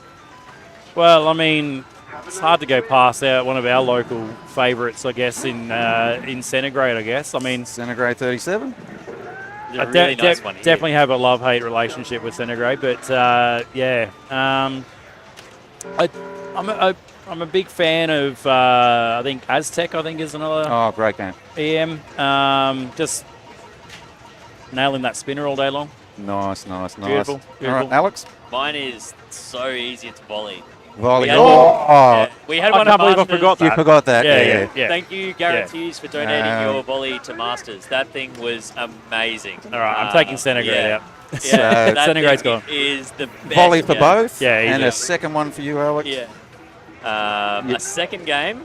I really like Abracadabra. There's Fantastic. one just over there, and it's like so cool. Such a cool game. Abra- Really, really straightforward, and it's just fun. Fantastic, guys. Now, move on to one for you, I believe, here, Lambert. Now, this is from Steve-O. Steve-O plays out of the Pinball Fellowship in Sydney. Oh, yes, I believe yes. that must be Zach Yes. And the crew up there. Correct. Favourite machine for Steve-O was actually Queen by Pinball Brothers. Okay. Yep. Interesting choice. And Steve-O's asking, what skills would the world's #1 player or the Australian #1 player recommend for a new player of the game to practice first? Practice first. I guess for me, I think the #1 thing to tell someone when they're playing a game is when the ball's coming to the flipper, it doesn't necessarily mean flip straight away. Maybe a dead bounce or dead bouncing, or maybe try some live catching, or even post passing. I think post passing is a really easy skill to learn. Yep. One of the first ones I think I got taught when I came back. So just little things like that. But yeah, definitely dead bouncing is a really good one as well, because you can even just like watching this gentleman play Adam's Family right now, like. A lot of people just think that the ball comes to the flipper, you've got to flip the ball away straight away. And as soon as you start doing that, you start losing control of the ball. Control is a massive thing in pinball. If you can get any sort of semblance of control on the game, it makes a massive difference to your gameplay. Yes, you may not necessarily aim up properly on a shot or something like that, but as long as you've got control on the ball, then you're already halfway there to building a better score. There we go. So control. Yeah. And I mean, at the same time, enjoy your game. Like, if you're not enjoying it, then move on to something else or try something else. But just enjoy your game too. Like, that's what pinball's all about, just enjoying the game. Okay, now on the theme of pinball machines themselves, we've got Celeste out of Sydney, whose favourite pinball machine is one of my favourites too, Monster Bash. Yep. She's got a bit of an interesting question here. She goes, what was the one game that got you hooked on pinball? Or was there more than one? I'll start with you, Alex. What was the one game? Do you remember? Was there one? For me, it was Paragon. Yeah, I own a Paragon now. It's definitely the game that's kept me in pinball. But I think the one game, I used to play at Sunshine Coast Pinball, and we had a particularly scuffed version of Creature from the Black Lagoon. But someone had drilled like an extra post into the play field. Oh, right. Like, it was just a really weird example of the game, but I loved it so much. Like, it was so awesome. And I still play Creature from Black Lagoon all the time. So I asked you first, Alex, to give Lambo a bit more time to think here, because this is, we're going back a little bit further than you on the old tree. It's actually, surprisingly enough, it's going to be an easy one for me, because it's the first game I remember back when I was like 4 or 5 years old. Wow. Mousing around. Mousing around. Stewie Hunt, if you're out there. Wow. Mousing around. Just the ear-piercing mice calling out the cheese letters every time you collect a cheese letter. Just watching, like, when I was at...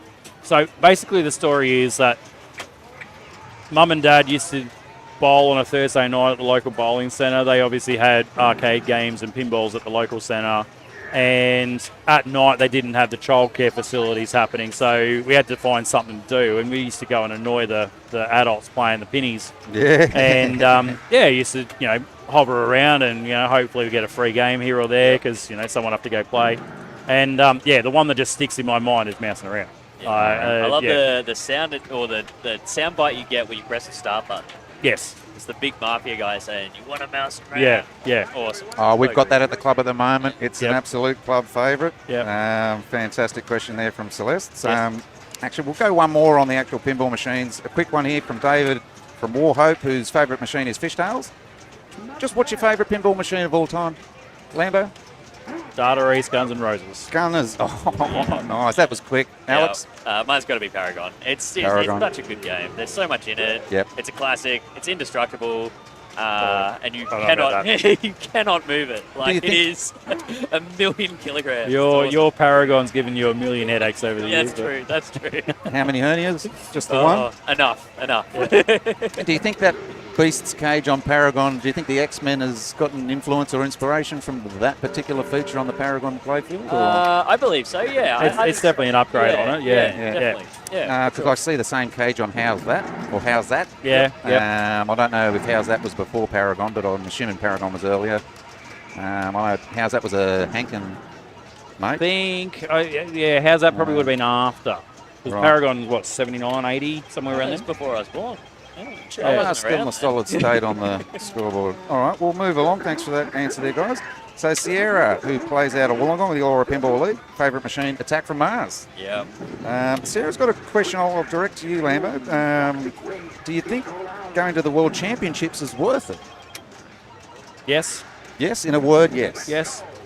Yeah, it's good. It's a great experience. It really is. I've been 3 times. Haven't quite reached my goals at a World Championship, so it gives me the desire to go back and do it again. But yeah, it's definitely a great experience hanging with the world's best pinball players, all playing together at the same time. You know, it's just. Yeah, for those wanting to climb the rankings and potentially go to a World Champs, yep. Yeah, do it. I mean, obviously you need to put time and effort and a bit of money, unfortunately, and that sort of stuff into it as well. But yeah, no, I definitely recommend it. I mean, I know we've got a goal here to potentially host a World Champs sometime in the next 5 or 6 years or so, I think. Without letting too much out, I think that could potentially be a reality. But there's obviously a number of things that have got to fall into place for that. And I mean, if we do get the World Champs here in Australia, I'd like to hope that a number of people can get along and check it out for themselves, because we don't get that opportunity a lot down here in Australia. Yeah. Don't get a lot of opportunity for players to get over and experience it themselves. So, and that's why, you know, this year in particular, I was really, really glad to see both Michael and Tony experience it for themselves this year. Tony Crillo and... Yeah, correct. Oh, sorry, Michael... Dot. Yeah, of course, Michael Dotty, yeah. So, yeah, I was glad that a couple of other players got to get out there and experience it themselves. 2021, there was Dirk and Tim Chapman got to go and experience World Champs in Florida that year. So, I love seeing players get that experience to go to World Champs, and hopefully many more to come. So, okay, so Sierra, if you're out there listening, the answer is yes. Yes. If you have that opportunity one day in your life, take it with both hands. Yes. Okay, I'm going to direct this one to you, Alex. So Susan Edgeworth, is that local, Edgeworth? Good question. Yeah. Reasonably local. Favourite machine, Blackwater. I know our member Rob Rusak's got one of these. So her question is, why do you torment yourselves with all the practice and hours of playing pinball? Nothing better to do. I think it's a combination of, like, we all need something to do, right? And there are worse things I could be out there doing than playing pinball. Certainly keeps us out of trouble. Oh, 100%. So, but yeah, I mean, it's just fun. Yeah, I think a large part of it as well is, like, there's nothing better than when you message a friend and you're like, hey, gonna go play some pins, and then you just spend, 3 hours playing the same game over and over again, trying to do one stupid thing on it. Lost like, it's in the playfield. Yeah, it is just so fun. And then you check your phone 3 hours later and you're like, oh, I thought I'd only been gone 15 minutes. There goes that afternoon. Right. The sense of camaraderie you get around it is just awesome. So it's not really a chore. No, absolutely not. Yeah. Yeah, absolutely not. Nah, fantastic. Well, how many hours a week would you put in before, say, a big event? Would you be playing a little bit more than often? I think before most events, or do you have a bit of a break? I was going to say before events, I probably play a lot less. Yeah. Because some of the larger style events in particular, you're playing for 12, 13 hours in a day, and I mean that can take a lot out of a lot of people. So you're looking at planning your endurance over that event. Yeah. I can understand that. Yeah, so I think like I said, if anything, I think there's a lot less play beforehand. But I've certainly spent 9-10 hours in a day just non-stop playing pinball, just having a endurance session, I guess, a marathon session. Get used for that sort of idea. So I mean, just yesterday alone, I think, what was it, 9:30 to 11 p.m. yesterday. So if you're playing pinball all day long, that's that's a 14-hour day just about. So. Long time on your feet. Well answered, gentlemen.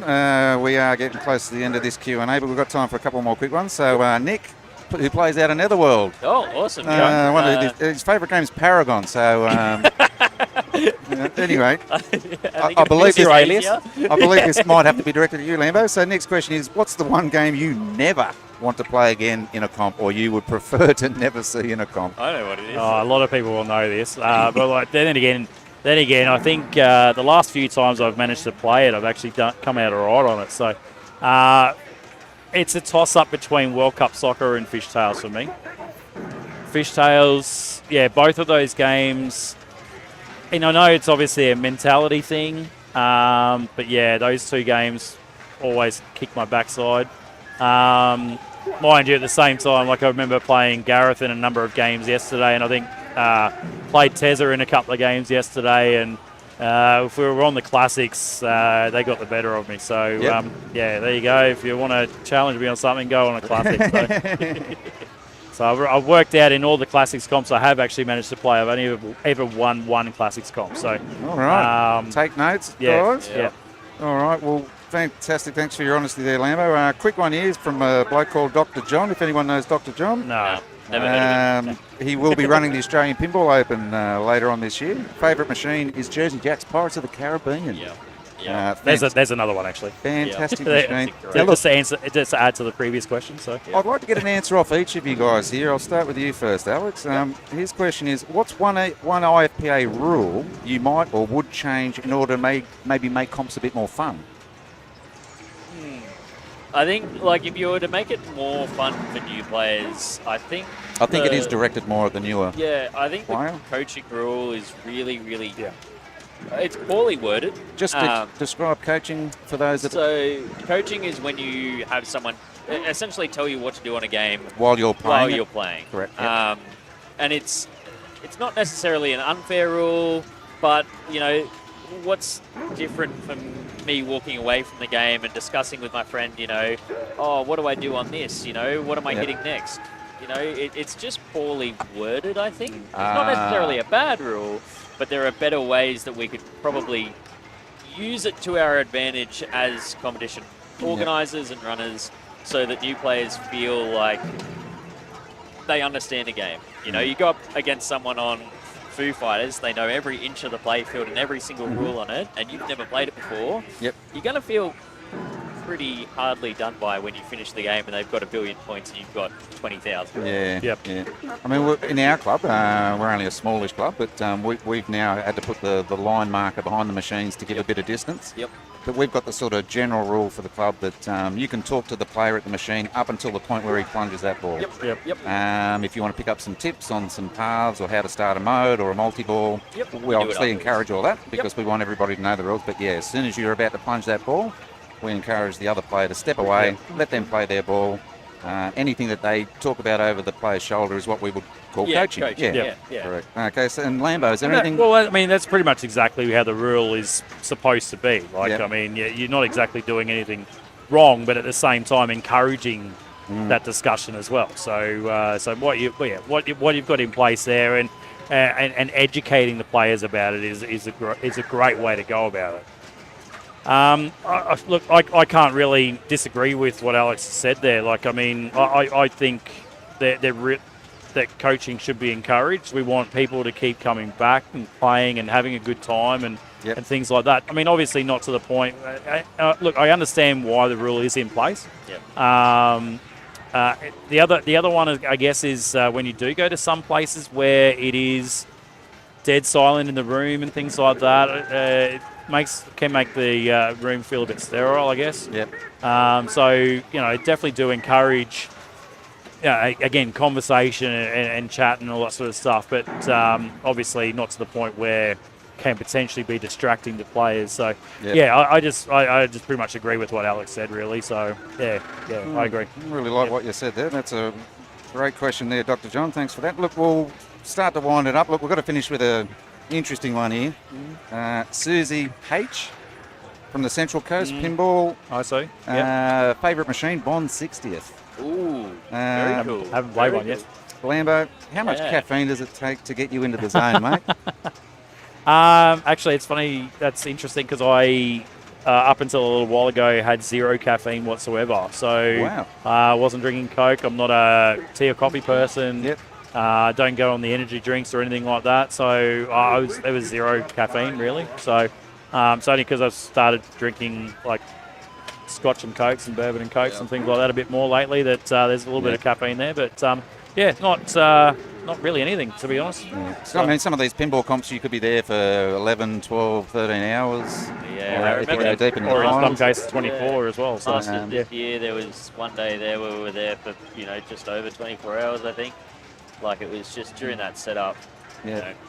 So caffeine is, in some ways, essential. Because you guys do a 24-hour pinball Correct. event, I believe, up there at Brisbane. Yep. Yeah, Is that that's... the Death by Pinball? Yes, yeah. That is definitely a caffeine event sponsored by caffeine and no one else. It is like... I mentioned that, and Tim Chapman was in the conversation. His eyes lit up. Yeah. It is like one of my favourite events of the year. But it depends on the event you're playing in. Like, if you're playing Death by Pinball, where you're there for 24 hours just playing pinball, and you don't have any caffeine, you will struggle. You will have a really rough time. I don't think there's any, it's whatever works for you, right? I'll have a coffee in the morning at Masters before I head into comp, and that's probably enough for the day. Maybe a can of Coke or something like that. That'll be it, But there'll be other people you see there with, like, they'll walk in with, like a 10-pack of soft drinks, and you're like, oh, we bounced off the walls within 2 hours. And and then asleep 3 hours later. But again, Alex is right. It's just what works for you. So, I mean, sometimes even just getting out and having a bit of fresh air for 15 minutes or so can make a massive difference. I'll tell you what, I'm picking that tip up off you, Alex, that you got from the world #1 Asher about when you're feeling a bit of stress or if things aren't working. Change a shirt even. Just go and change a shirt or just something. And again, this comes from Asher. Just as you said, whatever just go you're doing do something not different. working, do something different. Do something different, even if it's take your cap off or, It's the same when you're playing a game. Like, we're watching Adam's Family here. If you can't hit the middle ramp, go for something else. Choose someone else. Yeah. There are other shots in the game than what you're aiming for. Yep. And you might find by the time you get back to trying that shot again, you hit it dead on. Yep. Yeah. You know what? I actually, when I get frustrated, I hum the theme to Gilligan's Island. And for some reason, that just instantly calms me down. Yep. That could potentially get stuck in my head the rest of the day now. Yeah. There is a Gilligan's Island here. There is. Play it on my way out. God, now it will be stuck in my head all weekend. Nice job, Pete. So I want to thank everyone out there in Twitch and YouTube for tuning in, and everyone who watches this down in the future. Huge shout out and thank you to Jason Lambert. And Alex for being here, Alex Henriksen. Thank you once again, gentlemen, for our first AMA. Yeah, thanks, Pete. Enjoy the rest of your Sunday. You too. Thank you so much. See you next time. It absolutely helps if you don't have facial hair. It's you need the facial hair. It's a requirement.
Welcome, Alicia.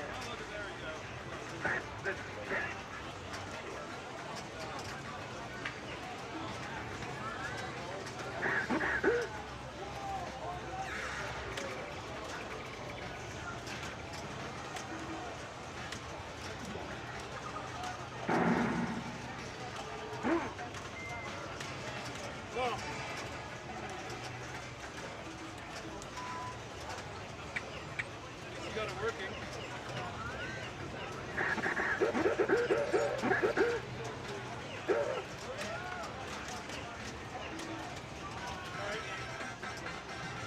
Get the extra ball!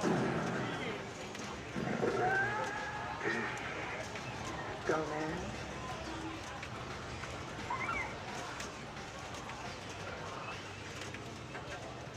I see it. Here it is. Extra ball! That's good. I'll take a 2 years old, please. If you're offering.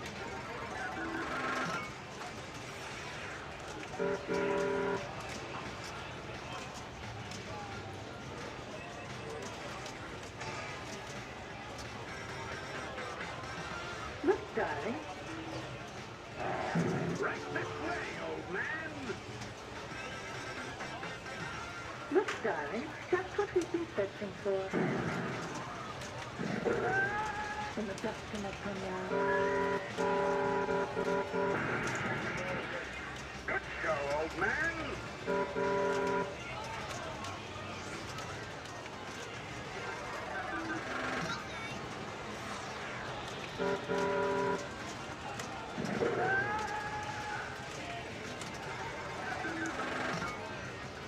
Where are the tunnels?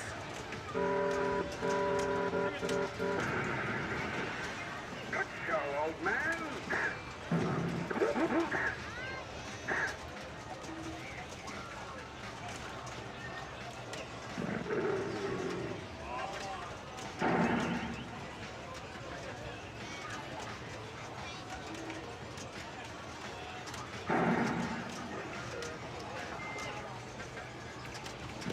Let's go, Bing. This old man.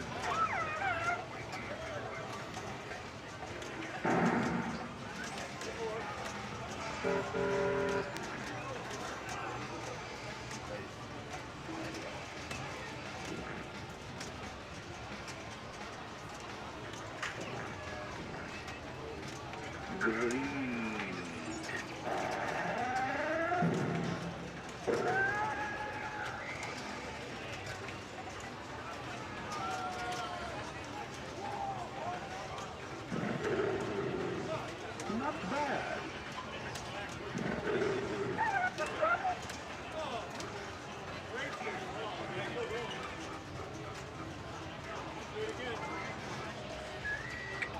Keep the ball. I have a whole bucket full.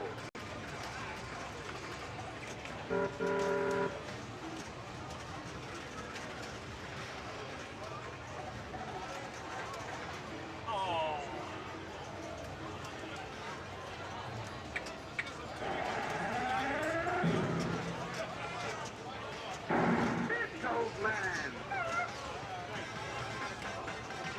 It's covering it.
please, thank you.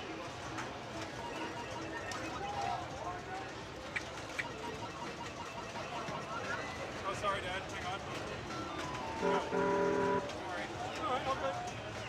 This old man.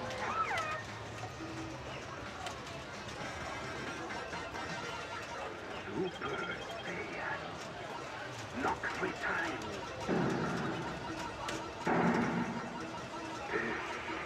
Greed.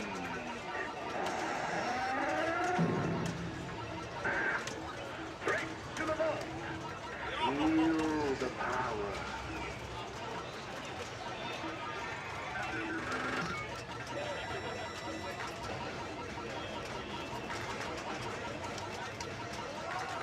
Why, thank you, Bing.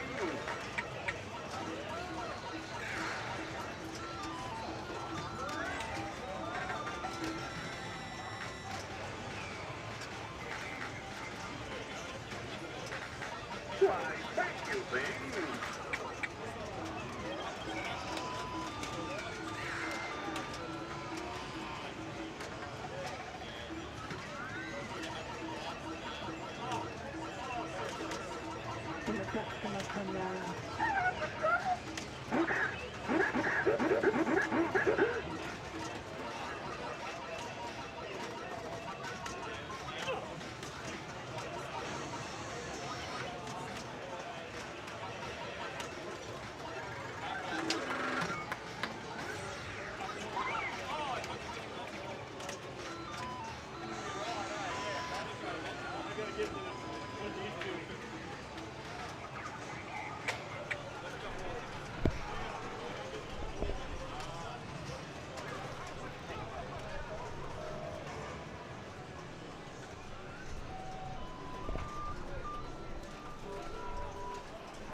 Come on, mate.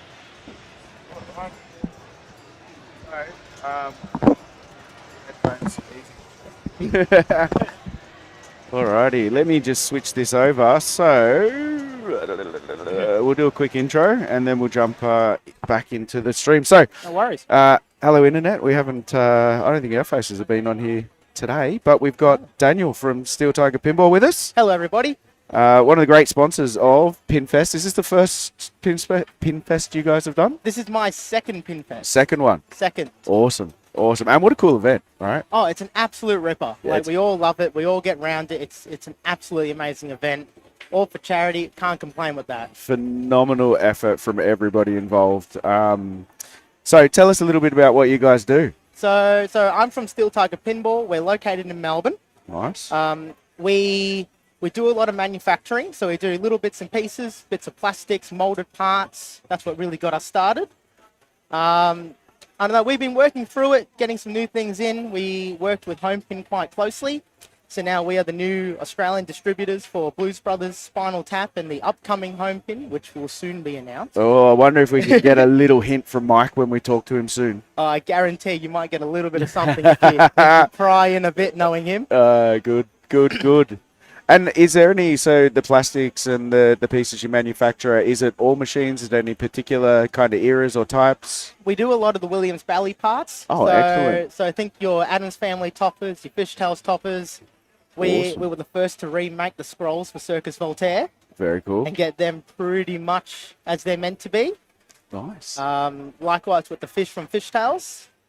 That is awesome. Proper rubberized fish, roto-molded, all in-house. That is great. Anything for Medieval Madness, because I would love to get my hands on a topper MMs. for mine. We've got some good toppers. Yeah. Definitely look up pinballmods.com.au. Yeah. Good friends with Game Masters out there. He makes a lot of the toppers. Yeah, custom, beautiful.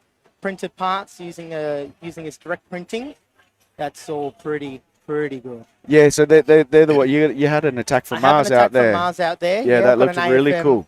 Yeah, all lit up, fully LED, the whole shebang. And really well priced as well, that AFM, if I remember correctly. Excellent. $195 for that. That's phenomenal. For a 3-layer topper, interactive, the whole lot. Mate, that looked super cool. And actually, I could take the whole stream up asking you questions about my Medieval Madness, but we won't do that. Okay, so that's awesome. So everyone can find you online, steeltigerpinball.com.au. That's us. Awesome. And you've got a few bits and pieces here today. Few games today. So we, working with Wayne at Mr. Pinball down in Melbourne as well, Yep. we were able to bring, we brought June, the second one in Australia. So we got to bring that down for everyone to have Very a game cool. on. Very beautiful game. Yeah. Oh, absolutely stunning. And that worm mech is so impressive. We also brought down Cactus Canyon. And that's got the upgrade kit in Yeah, it that's too. got the upgrade kit. That's the first one in Australia. Yeah. So we got the upgrade kit ready and shipped over as soon as possible once they announced it. We got that brought in and fitted, and fitted it on Tuesday, drove it up to Newcastle on Thursday. That is good. Yeah, and then our last game was we brought up Queen. Do you know that's the only one on my list I haven't got to have a game of yet? Oh, you got to have a game before it goes. It's turned up loud, it's playing fast, and it's an absolute ripper. Awesome. I'd definitely give that a crack. And the Cactus Canyon is really cool. So it's not just a physical asset. It adds, something like 5 modes and a whole other heap of bits and pieces in the code. Yeah. I think there's a whole heap of new modes, and some of the old modes that were a little unbalanced for competition and everything have been a bit more tidied up and run a bit better compared to the original remakes and the original 90s Williams Bally. Yeah, cool. So, no, it really tidies everything up and gets it all really nice. That's awesome. That is awesome. And that is a fun game, right? That is a really cool game. Excellent game. I'm a big fan. This new code adding in the reverse flippers for drunken multi-ball and everything. Like, I can't say I haven't got there yet because I haven't had my chance to play it properly, but I definitely will before we have to pack it up. Yeah, I had a couple of cracks on that. Had some fun, man. It's good. So hopefully a little bit later the Savo once quiets down, and we'll have to have a game together. Oh, that'll guaranteed. Be cool. Go head to head. Yeah, let's go. You'll have me all day of the week. Oh, that's awesome. And outside of the games, without being biased to the ones that you've got an affiliation with, fair enough. What's your favourite? My favourite pin. My favorite game of all time is still probably Attack from Mars. Yeah. It's one of those games you just keep coming back to. Yeah. You know, some days you're going to just blow it up because, well, if you know your rules, you can get through it nice and easy. Yep. Other days, it's just going to kick your ass. Yes. I hope I can say that on screen. No, but- there's a lot worse things that get said on this screen. Yeah, that's that. I mean, you go one of two ways, right? You either go medieval or you go on Attack from Mars because they're very similar. Very We'll say similar, that, right? I go the other side, but they're both. I think they both share the same voice actors. They both got the same kind of sense of humor in terms of the call outs. And they're an approachable game, is what I find. That's why I never get rid of mine, because it's more for people that come over, and they can just walk straight up to it, right? You can walk up to it, like you know, Toy Story and everything. That's all the same. It's one of those games you can really just walk up to. You can approach it. You can basically understand what's going on. You know, you hit. You know, you got ramps, you've got targets, and they all blink, and you know exactly what to go for. It's not too over the top. Yep. And you get to see like the mechanisms that move and. You know, either the spaceship doing its thing or the gates coming down or what. Exactly right. That's cool. You know, when the cool. jump ramp comes up, you know, your first instinct is to hit it. Yep. Like it all sort of falls into place. It's really good that way. Exactly what we want and why we love it. It's so good. That is awesome. What else? What else are you liking in here today? Is there something that you've seen that's a little bit less common that you've had a crack at? Honestly, it took me by surprise. Gottlieb Strikes and Spares. Yeah, right. I know The it's little not one. really a pinball. Yeah. But it's something just different, and I've enjoyed having the chance to play it. I haven't actually had a crack at that one. I did walk past it down, but I played Creatures instead. Fair enough, but what about the two-player, the Alvin G? the Alvin G's, yeah, I really did enjoy that. It's really I don't remember cool. which one it was, but the whole playfield moves up and down and all that. Like, it's just impressive. Like, I just think that came out. Is that the blue and red one, or that's the green one? No, that's the green one. Do you know? Battle Penny's the red and blue. Okay, so you've helped me. I was really hungover yesterday morning, and we went for a game on it.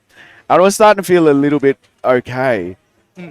That's why I was feeling like crap after I walked away from it. Is because the playfield was moving. It goes backwards and forwards on an angle.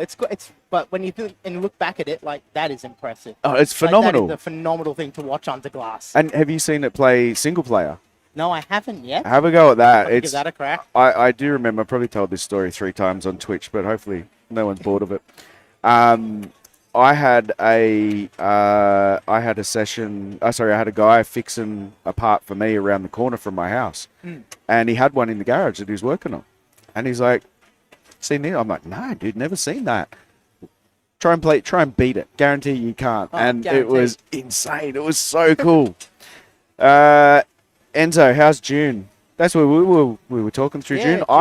I need to go and have another game of it because it was late last night and we were going to catch the courtesy bus, which we didn't end up doing. So I dumped after ball 2.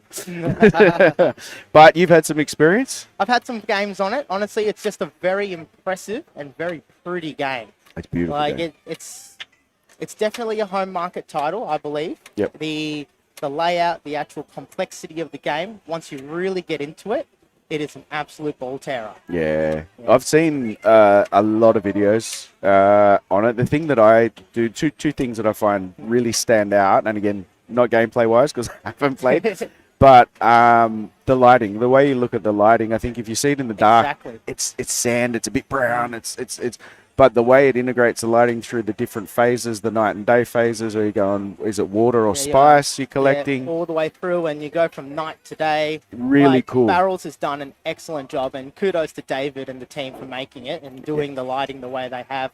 And even the sound design. Well, that was going to be the second point, right? Because that's, what's his name? Jeff from Dirty Pool's working over there at the moment. Exactly. And I have enjoyed just listening to it. It's real good. Yeah, nice big amplified sound, proper JBL speakers, so you have that real clarity that a lot of us are expecting now, especially for a game like that, based on a theme like June. Yeah. You need that real boomy bass to propel you into that game. Yeah, it just hits all the marks. Really good. Like, you can actually hear it outside in the sunshine, where I spent a little bit of time this weekend. It's just beautiful.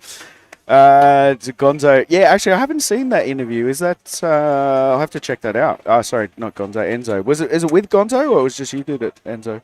Definitely check it out. Everything I've seen and heard from the guys at Barrels is phenomenal. So yeah, awesome work. Awesome. I'd love to see what they do next. So we might just do a little quick transition back over, a little bit of gameplay. We're still in Judge Dredd. We're going to have to order some people around and do some moves. But, mate, thanks so much for joining us. Feel free to commentate on the game and see what's going on.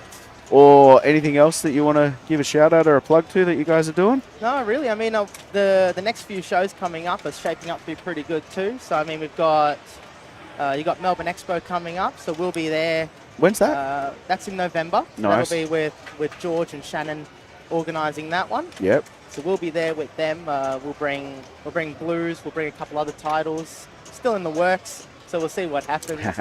I know Vector Pinball will be there. They've just announced their new title, Lost in Space. Yes, I've seen that. Which is, that was great. That's looking pretty good. Yeah, artwork looks cool. The artwork looks excellent on that. Something, it's going to be something a bit different. I had a chat with Jason about it. Jason from Vector, sort of getting a little bit of insider on, what sort of layout he's going for. And so far, it's shaping up to be pretty good. There's the Penny Arcade Expo down in Melbourne. That one should be quite fun. That's just really just a lot of people hanging out, playing some pinball, just kicking back. Which What is it's we all want. about. That's what we it's all want. about. I love that bit. Yeah. Oh, that's cool. So you guys have got a big calendar. Keep them busy. We keep busy. We always are around, and we like meeting all the pinball people and really getting involved in the community. That's what it's all about for us. And I think that's what this weekend is about. Exactly. I think everybody treats it like a massive reunion. Good excuse to catch up. Probably sink a few too many cold beverages, and pinball sometimes is a side aspect for people. But look, there's a bunch of great people here. It's been a phenomenal weekend, and thanks to sponsors like you for helping Marco and the crew to sort it all out, mate. You're very welcome. It's an absolute pleasure every year to come down. It's a great event. All right. Awesome. Probably call it. I might see if I can Thank you get. very much. I might see if we can get Mike to come up, and Mike from Homepin. Lo and behold. Are you free to have a quick chat? Yes. Awesome. Thanks, Daniel. Really appreciate it. And Enzo, thank you for that. I did not read your first message properly.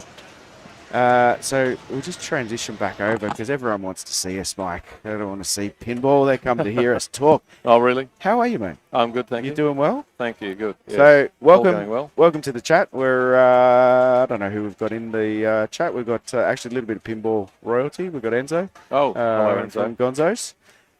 So Mike from Homepin. Do you want to give us a little bit, just of a bit of a bio? I think most people will know you, but pleasure us for a moment. Sure, yeah. We're inaugural sponsors of this event, right from the very first year at Cage Beach. And, Which is 16? 14 years, yes. Okay. I messed it up yesterday too, so. Oh, close enough. We're very proud to be a sponsor of the event, and this year, of course, we've donated the machine to be raffled, the Blues Brothers, brand new in the box. It's sitting out there on the crate. That's going to get raffled in about 20 minutes. So I'm told, yes. Yeah. And all the tickets are sold, I'm pleased to say. Excellent. Sold out. So that's a great thing for the bottom line of the charity. Fantastic. Yes. And we're pleased to be involved with it. So there you are. Yeah. And look, what an event. This is the first time that I've been up here. Is it? Yeah, phenomenal. I've been a event virgin up until this point. You've missed out then. No, I have. Absolutely have. But yeah, look, Caves Beach was very good for several years, but the place changed hands. The new owners didn't want the riffraff of pinball in there, so they said, well, their loss, not ours. I think because it is, this venue is twice as good, to be honest. It's phenomenal. It's a bit more central. There's heaps of parking. There's accommodation, meals, everything you want here. It's fantastic. Yeah, it's a great setup. And Marco was saying yesterday, the last couple of years, they've actually sold out of beer as well. So last year they sold out. Unbelievable, isn't it? Yeah, well, I believe it. You can't please the venue any more than that. To sell out of beer, I mean, what can they say? Yeah, and the Club Macquarie, great sponsors as well. So But thanks to yourself and all of the other sponsors, this is what we get to enjoy and experience. It's amazing. It's great. Yeah, and Tony from Pinball Sales in Brisbane donated that TV that got raffled yesterday. That went over well, and just little side projects like that it's interesting. Excellent. It'll be interesting to see how the pinball raffle is taken. Yeah. But people seem keen enough to buy all the tickets. Well, you sold them out. You couldn't ask for anything more. No, right? that's fantastic. I really didn't expect them to sell them out in 2 days, to be honest. I thought that was going to be a struggle, but no, that's good. It seemed to be a pretty easy sell. I think it was because, my opinion is it was down to the fact that the tickets to this event were pre-sold. Yes. So when people arrived at the door, they didn't have to put their hand in their pocket. That money's gone. That was weeks ago. We've forgotten about spending that. Yeah. And they can coming in here for free. So hey, buy a raffle ticket. Absolutely. Easy sale. Yeah. And I mean, it's $20 for a chance to win a machine. Well, bloody good. Somebody's going to get it. Somebody's going to win it, and they only had to buy one ticket. Oh, and the Tasmanian Mafia boys, they're very keen that it's theirs on the way home. They're always exciting characters. Let me leave it at that. yeah, we had a bit of fun last night. That is good. So, Blues Brothers, that's your third machine? We have made others for corporate companies. We've made the Porsche for the Porsche Motor Company. Oh, that's right. And some other corporate ones, but we don't say a lot about those because in many cases they're a little bit closed shop and they want to keep it low key. Of course, for their own reasons. So we've made several others. And a couple that we had in the pipeline when we moved the factory from China to Taiwan, which really didn't suit Taiwan because the language was and all the decoration was all in simple Chinese, made for the China market. Right. And that doesn't go down terribly well in Taiwan, where it's traditional Chinese writing. Yeah. And of course, there's the So I did hear a couple of interviews, and then there's a little bit of politics. Oh, a bit of friction. Friction you've had to deal with, mate. So look, it's the best move we ever made moving out of China, to be honest, because when we first opened there about 12 years ago, first started the factory in China, the officials there, the banks, the government departments could not bend over. They bent over backwards to help. They couldn't be more helpful. But then when Xi came to power, things just slid down and down and down and down and down and got worse to the point where virtually every second day we were being inspected by some department or another, and it was the electric department today and the fire department tomorrow, and it just went on and on and on. And my wife had passed away by then, and I was at a bit of loose end, and I had met my new wife, Amanda, who was Taiwanese working in China, and she was keen to get out as well, so she came to work for me in the factory for about 12 months or 6 months. Yeah. In the end, we agreed, it's getting too hard here, let's move the factory to Taiwan. Why not? She can go home, start fresh. We went over and had a bit of a look around. Everything looked pretty reasonable. And we bundled it all up, and the amazing thing is that we'd sorted it all out and closed the business correctly by the letter of the law, so there's no loose ends. I don't want any headaches with the PRC. I don't want them chasing me. Oh, here they are now. No jackboots allowed in. And so we moved it all. And the funny thing was, as we're arriving in Kaohsiung, where we are at the bottom of Taiwan, it's a direct flight from Hong Kong. And all the lights started going off in the terminal. This is only lunchtime. I thought, what's going on here? And I asked one of the staff, you're turning all the lights off in the terminal. What's going on? Oh, yes, the airport's closing for COVID. And I said, and she said to me, as a matter of fact, sir, you were on the last flight out of Hong Kong because Hong Kong airport shut the minute your airplane took off. Oh, wow. So we were actually on the last flight for quite some time, several months. And they shut Hong Kong and Kaohsiung airports completely. So that was just pure luck, and thank goodness, because it would have been a bit of a nightmare, I'm sure, for the poor bastards that were stuck there. I would have been. And Taiwan was very good through COVID, very little problem, and life went on as normal. Basically, everything was perfectly normal, other than if you went to a bank or a government department, you had to wear a mask. That was about it. There were no other restrictions on moving around or anything else. No, we didn't get locked down like we did. Or... No, not at all. You could go to shopping centres. You could pretty much do anything you wanted, excepting you had to wear a mask in a public place. That was all, really. And they give you time to set up or start to set up. It gave us a couple of years to find a nice new place, and we found a brand new building, which was great. Awesome. And we've now got a second building around the corner, which is our wood shop. So we build our own cabinets Ooh, again. Now that's where I'd love to go and see. You're a woodworker at heart, right here. Oh, well, there you go. But we see and see our own machines and play fields and all the bits and pieces. So it's better than subbing it out, that sort of thing. Although when we did move to Taiwan, we did downsize quite substantially. Yep. And we no longer do a lot of the stuff. We used to mould our own plastic parts and everything, but we subby that out now because we're we tried to condense things a little bit and right. and have less hassles, less staff, less hassles. It's takes me back to economics and vertical integration. There you are. Getting smaller is sometimes bigger. Yeah, absolutely. And, getting smaller, to be honest, has enabled us to donate a machine for this event. So yeah, that probably wouldn't have been possible if we were still in China. The figures don't stack up. So that's there you good. go. It's good to see. It's great to see. And is there anything on the horizon that we can look forward to? There's a couple in the pipeline that we're not finalised on, so we're still progressing with that. But there are others in the pipeline, and again, we tried to think outside the box a little. I mean, we're not trying to compete with the high-end machines out there. Yeah. We've got our own niche market. You know where your market is, yeah. And we price it accordingly, and we people keep coming back to us because of our support. Yeah.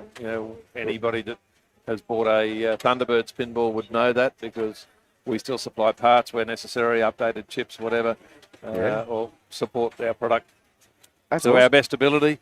And that's. So no, Rob, Rob, Rob from Reednome, if you've seen him at least from our club. He's recently got his Blues Brothers. Okay. And he's enjoying it. Okay, that's good. Oh yes, Rob. Yes. Yeah. So I actually haven't been there. I played the first one over there. He had a bit of a funny problem. He wrote to me in a panic one time. He said, there's something wrong with the software or the hardware, or it's blowing up. Every now and then a ball gets stuck and it won't come out. And, death and destruction. The sky's falling. And I was actually a little bit tied up with a few other things when I saw that email, and I didn't get to have another look at emails till the following day. When I opened the email the following day, here's a second email from him saying, it's all good. It's all good. One wire had lodged in there, and I just had to pull the wire out of the way. It was stopping the ball. So that's great. The sky wasn't falling in the end. It was was just a silly wire out of place, which I took on board, and I had mentioned it to the staff, so we dressed those wires a little better. Cleaned it up. But it wasn't a big deal. That's cool. And I've heard, I don't know heaps of the detail of the kind of technical stuff when it comes to the coding, but is it open source code? Absolutely, yes, 100%. What's kind of the short version of the theory behind that, and what do you expect people to do with it? Well, it's open source in that the machine is run by an Arduino Mega. Yep. And it's basically a hobby computer, if you like. Yeah. And they're inexpensive, $12, $14. Yeah. You can obviously reprogram the one that's in there, or as a couple of people have done, buy a couple of spare ones, so they keep the original one in case they stuff it up, and they can just plug the original one back in and it's working again. It comes out of the box ready to play. You don't have to do anything if you don't wish to. It's ready to go. It's 100% programmed. Away you go. But if you want to play with the software, you can change virtually anything in the machine. It's all very well documented.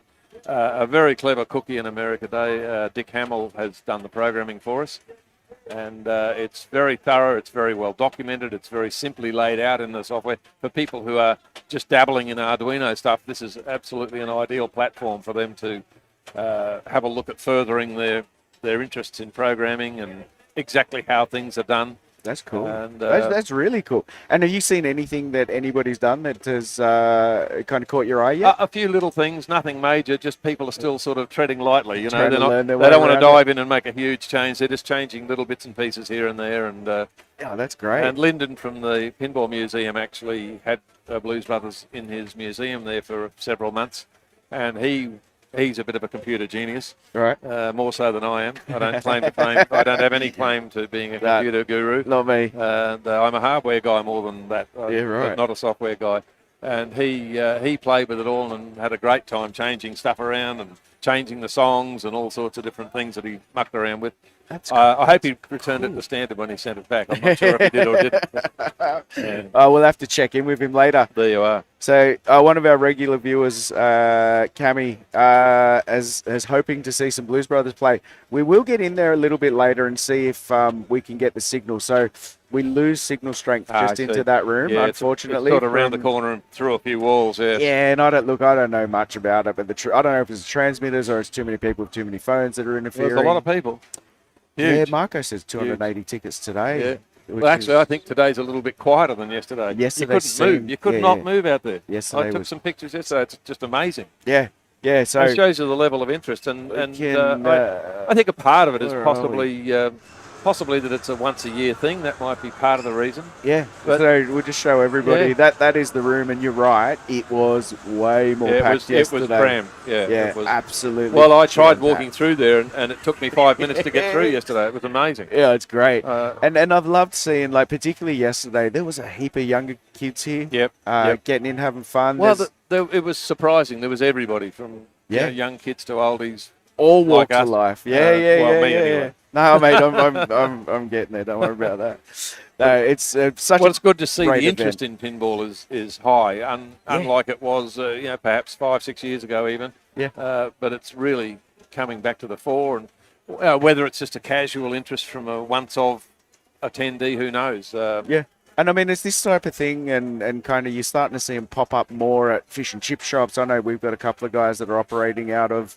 Yeah, we got the fish and chip shop. I don't know wherever it is, around the corner from where we are. Right. Oh, we want a second machine now. Sure. Really? Oh, really? Yeah. Well, that's great. It is phenomenal to actually just start to see the exposure growing once again. I overheard a bit of a conversation yesterday. A couple talking about the husband was selling a machine or something to a mate, and he wanted to buy a new one, and his mate said, "What do you mean sell a machine? There's no such thing."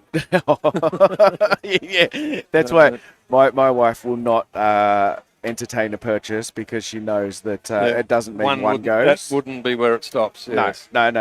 It's I got a medieval remake at home, but she will not let another machine through the door.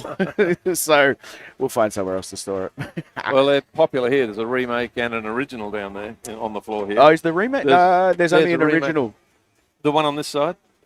There's an original on that side. Cactus Canyon over there. No, just up here. There's a remake, I'm sure of it. No, I'll go have a look. Have a look. I was from the end. Playing the original is good fun. Yeah, it's good fun. It's such a different game, right? Where you go back to it and it's a different era. Yeah. It's good fun. Really good fun. It is. Well, the machines. Well, that's sort of where we're at. We're trying to emulate, if you like, machines from that era where they're not so complicated. It's it's easier to understand the game rules. You don't have to study an encyclopedia before you play it. Some of these new machines, seriously, I don't play them very often, to be honest. I can't work them out. Too much. They're just too complicated for me, and that's not what I play pinball for. I play pinball to bang the ball around, have a bit of fun, have a beer with a mate, and that's it. I'm not interested in diving into 10-foot deep menus. Yeah, they are too deep. I'm just not interested in that stuff. That's not me. Some people are. Knock yourself out. There's plenty of machines to choose from. Yeah. And that's what this insider trading is all about. People love to get on and say they've got the highest score and whatever. The insider. Yeah, look, we do run a lot of comps, so you are seeing modern machines as well as older machines. We've got a bunch of EMs and stuff in there. I can understand that angle, and I understand those people that want to do that. That's just their thing. Yeah, of course. But not everybody wants to do that, and some people just don't like doing that. Yeah, I don't mind the rules, but I can't execute on them. Right? Yes. I'm not a good enough player. The thing that I like to take the approach to, because you are going to run into them in comps. Yes. Just know one or two things. Yeah, true. That's I guess and so. Then I'll stick with it. So I kind of treat the rules. And home in on that. Yeah, I treat the rules like those old 90s machines, right? But what you just described is very much what I felt when I played the Blues Brothers machine for the first time yesterday. Yeah, yes. It had that nostalgic feel. Well, to that's the vibe we try and get. And you nailed it. It's possibly a little simpler than some people like. That's so be it. That's what it is. It's designed to be that way. Our next machine will be very similar, as in a similar vein, as in a simple machine. Yeah. And someone has asked the question here: will we reproduce old machines like a Hankin? Yeah, we certainly have got that in the pipeline. People probably saw me wandering around with David Hankin here yesterday having a chat. Yeah, there's a nice photo of him with the shark machine. Oh, good. That popped Excellent. up. That looked great. Yeah. Someone asked him to sign it for them, but he only had a black pen and the apron's black, so that That didn't wasn't work. gonna work, No, no. that didn't work. Oh, He that's should have had a silver unfortunate. pen or something. So next year maybe. Yeah. Come but- prepared. That's great. It was great to see David in here. This is really cool. So what do we got? Yeah. Okay. Similar vein. So yes, we are looking at a couple of machines. We're just sweating on a little bit of licensing agreement to be made. Great. And the machines we make into the future are pretty much likely to be along the vein of Blues Brothers, where they're a simpler game. Yeah. I'm not getting involved in the monitors and things. I'll tell you a quick story about go for Blues Brothers, and that is that when I first asked them for the license, they said, look, we've got some other pinball company looking at us at this at the moment. If things change, we'll get back to you. I thought, oh, well, that's blown that. Someone else has nabbed it, and I'll move on and do something else. 6 months later, out of the blue, I got an email. The other company decided to pull out. Are you still interested? Yes, please. Pick me. I'll take it. Right. And then when I went to the Melbourne show last year, Jersey Jack came over. We've met many times all over the place, and he came over to me and sat down and said, he said, congratulations on the Blues Brothers. He said, I was trying to get the license for about 2 years, but it was impossible to bring it all together. Now, I knew that the license had problems. Yeah. There's many people Lots of involved in the facets. license. Yeah, There's yeah, way yeah. too many owners, if you like, of different aspects of the license. Now, Jack wanted all of that so he could have video from the movie and all the stuff, right? I was prepared to take just the Blues Brothers and the car and work with that and make a simpler machine and make it no DMD and no monitor and then that theme suited our context and our purpose perfectly. That's it. And so we made Blues Brothers, which is a simpler, cheaper machine. That makes perfect sense, right? That's where we were. And people whinge, you've ruined the theme, and no, I wish someone else got it. It would never have happened. There would not be a Blues Brothers pinball because none of the owners of all this IP can agree. Yeah. They're all at loggerheads with one another, and it's a sad thing, but it's a fact of life. That's what's happened. I mean, a lot of licenses are going to be like that, right? Yeah. So take That's put That's it to the right Take it and leave purpose. it. Yeah, I see that. Vector Pinball have just released the artwork for their Lost in Space. Yeah. Looks great. I'm really pleased. Yeah, let's have a I'm look. pleased that they've stuck with the original artwork and everything. It looks fantastic. Yeah, and I keen wish to them see all the it. best with it. It's great. Yeah, looks awesome. Yeah, I think so. So we are nearing Well, we're the going to draw the draw. raffle, haven't we? So we probably should get you over there I guess so. as the face of the raffle. I guess so. Mate, thank you so much for your time. No, it was you're wonderful welcome. to chat. Anytime. Catch up with you. Indeed. I'm sure we'll talk throughout the day. Yes. And again, thank you for, See you here for next everything. year. Thanks for what you're doing for pinball. Thanks for what you're doing for Pinfest. And thanks for your time. No problem. Appreciate it. See you here next year. Right, I'll convince the wife. She'll let me come. Thank you, mate. That was great. Try not to swear. Oh, no, it doesn't matter. Hey, I remember back in the day.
Oh, the ring's not on anything?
We get a bit of Godzilla action going. We're going to have another chat with one of the awesome sponsors that we've got here. Hope you guys are enjoying the stream. A little bit more chatting from everybody today. And we'll just try and keep moving.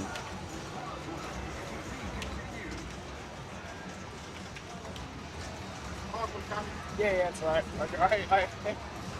That'd be busy sneaking away from this. So I was like, wait.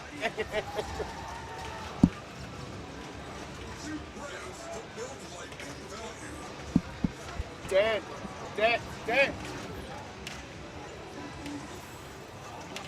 Player cam up.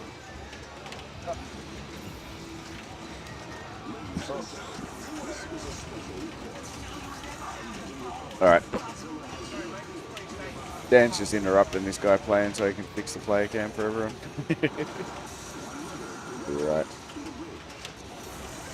Since we upgraded the rig to a new setup and we've got new arms, same cameras, it's not as consistent with the angle, so we're just going to have to do a couple of tweaks when we get back home, but we'll get there.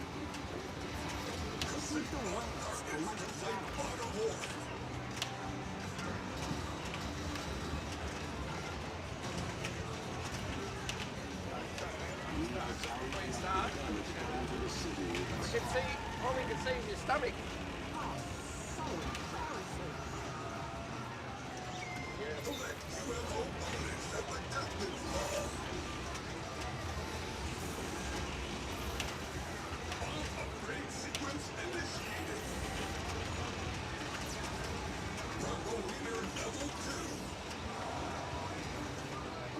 Huh?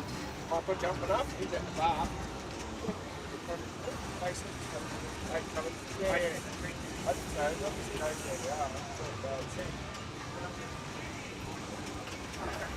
Hey! Bar was calling you. The bar, yeah. The bar hasn't beckoned me today yet. Second, sorry? The bar hasn't beckoned me yet today. Uh-huh. All right, let's just switch over. And, as promised, new special guest, Michael from AMD. Welcome, mate. Good afternoon. It is afternoon. It's going so quick today. 2 o'clock. Jesus, mate. First up, thank you for your time. Come and have a chat to us, as well as not just your support for this event, but you guys are sponsoring and helping out pinball all over the country, which is just phenomenal. Yeah. Really, really, really appreciate it across the board. Thank you. So, Pinfest. How many years now? You've been word go. So I think this is their 16th. I thought it was. I thought I got corrected by Marco to 16. Mike said 14. So somewhere between there. Somewhere between there. Let's call it that. I think we came on board after the second or third. That's great. Pinfest. So over a decade. Yeah, when they were over at Caves Beach, and that was a great venue, but they outgrew that pretty quickly. Yeah. But yeah, we were not long after inception that we jumped on board. That's awesome. Yeah, supported the boys. I get you to just put your mic in a little bit closer to your mouth. It'll work beautiful. They get a bit funny sometimes, which is good because it can't hear us talk off camera, which is great. So, mate, so yeah, AMD. One, you guys are helping us out. Everything that we do for Illawarra, for the maidens, everywhere, right? So, we pick and choose. To be honest with you, we get approached by a lot of pinball venues and a lot of associations and clubs that run pinball events and competitions, and we have to treat our sponsorship and our support like a business decision. Always. It's got to work both ways. Yep. I make no bones about that.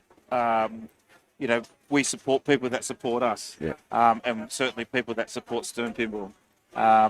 We don't have a bottomless check account. Unfortunately. No, we just got to pick and choose, and I think for the most part that you mentioned the Illawarra Club and the Iron Maidens.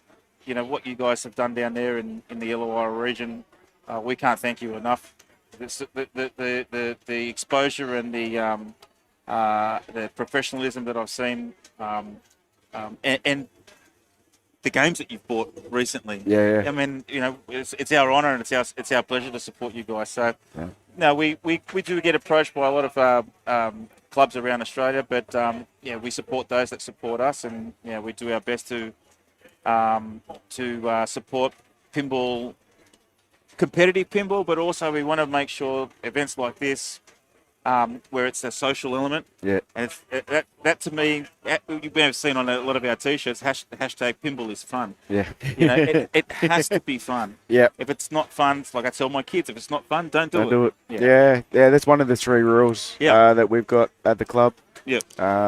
We'll go through the others maybe off stream. So, AMD, Stern distributor for Australia wide. Yep. You got other coin operated things, games.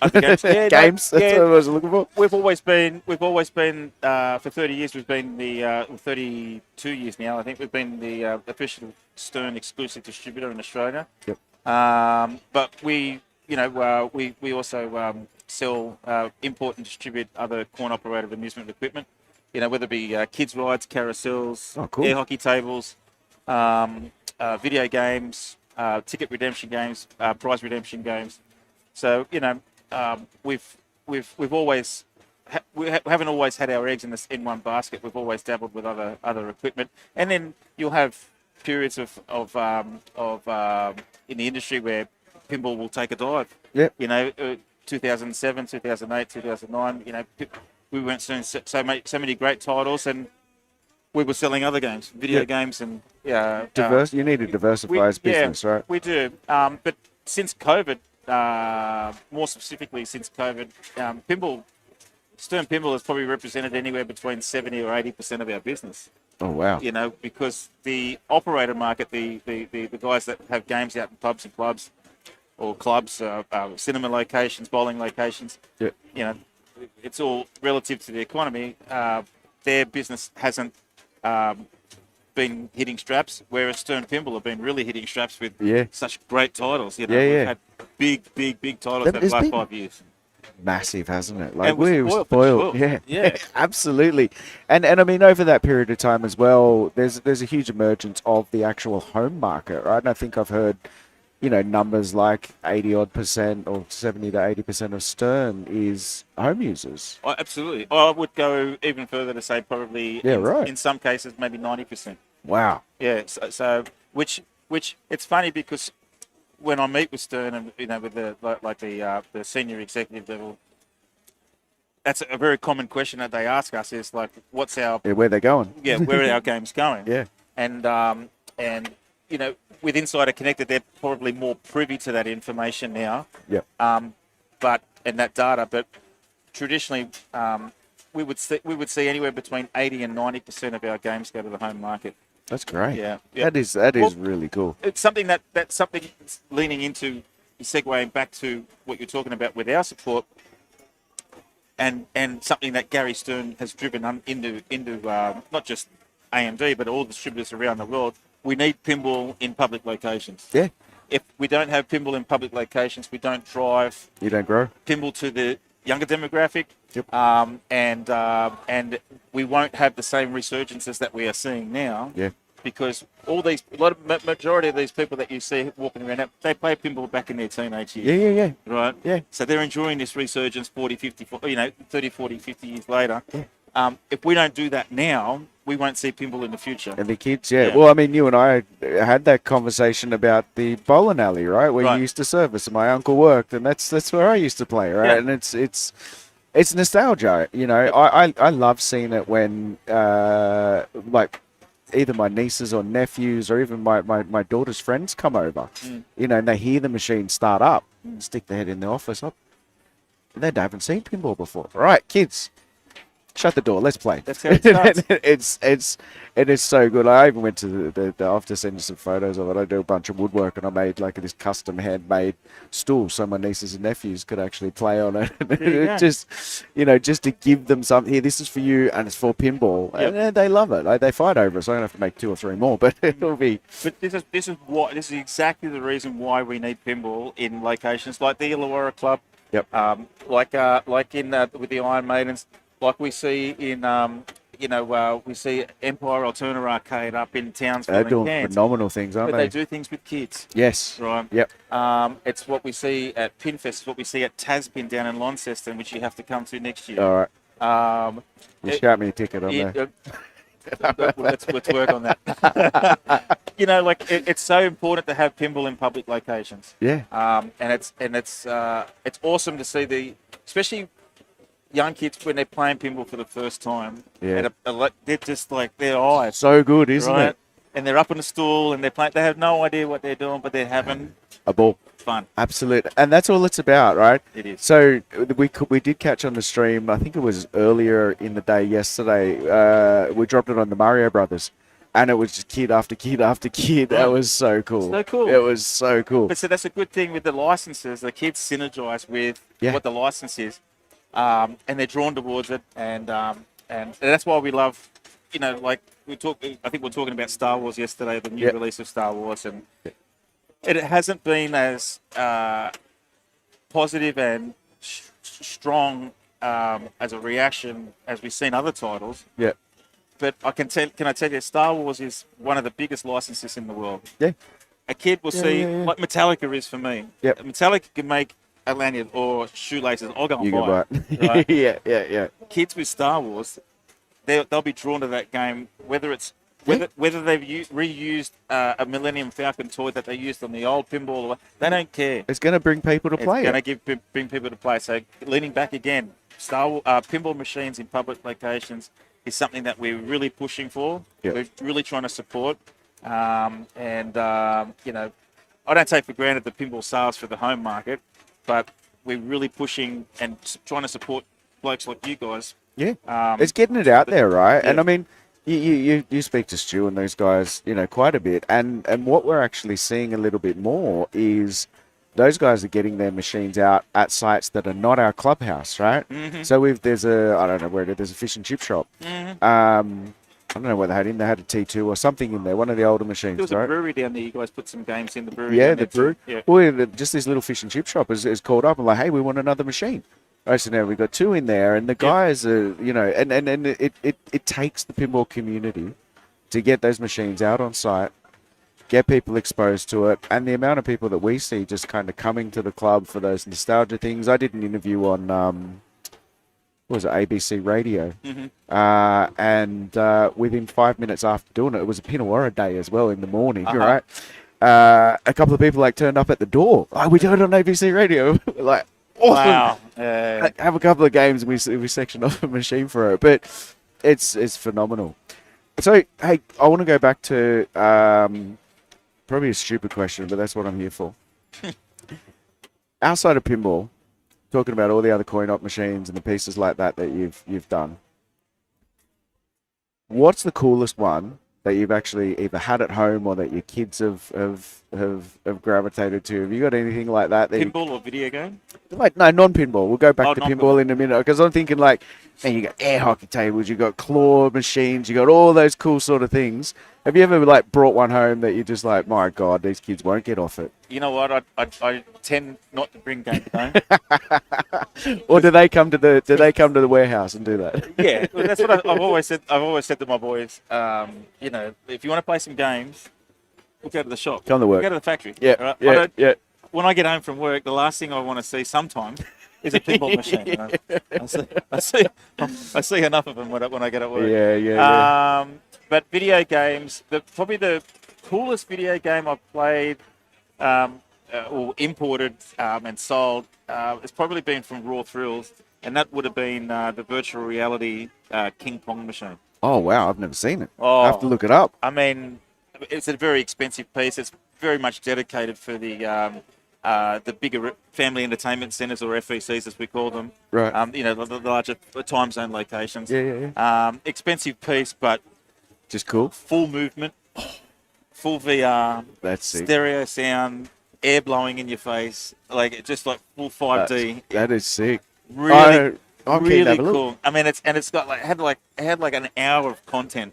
So you could never stop. The game was over and you just put money again. The game was over, you put money again. It was almost like a poker machine. You just kept feeding money because you wanted to see what happened at the end. That is cool. Yeah. That is. I want to have a look cool. at that. Yeah. That's awesome. Yeah, real cool. And when it comes to pinball for you, I mean, you live, you breathe it, you see it every day.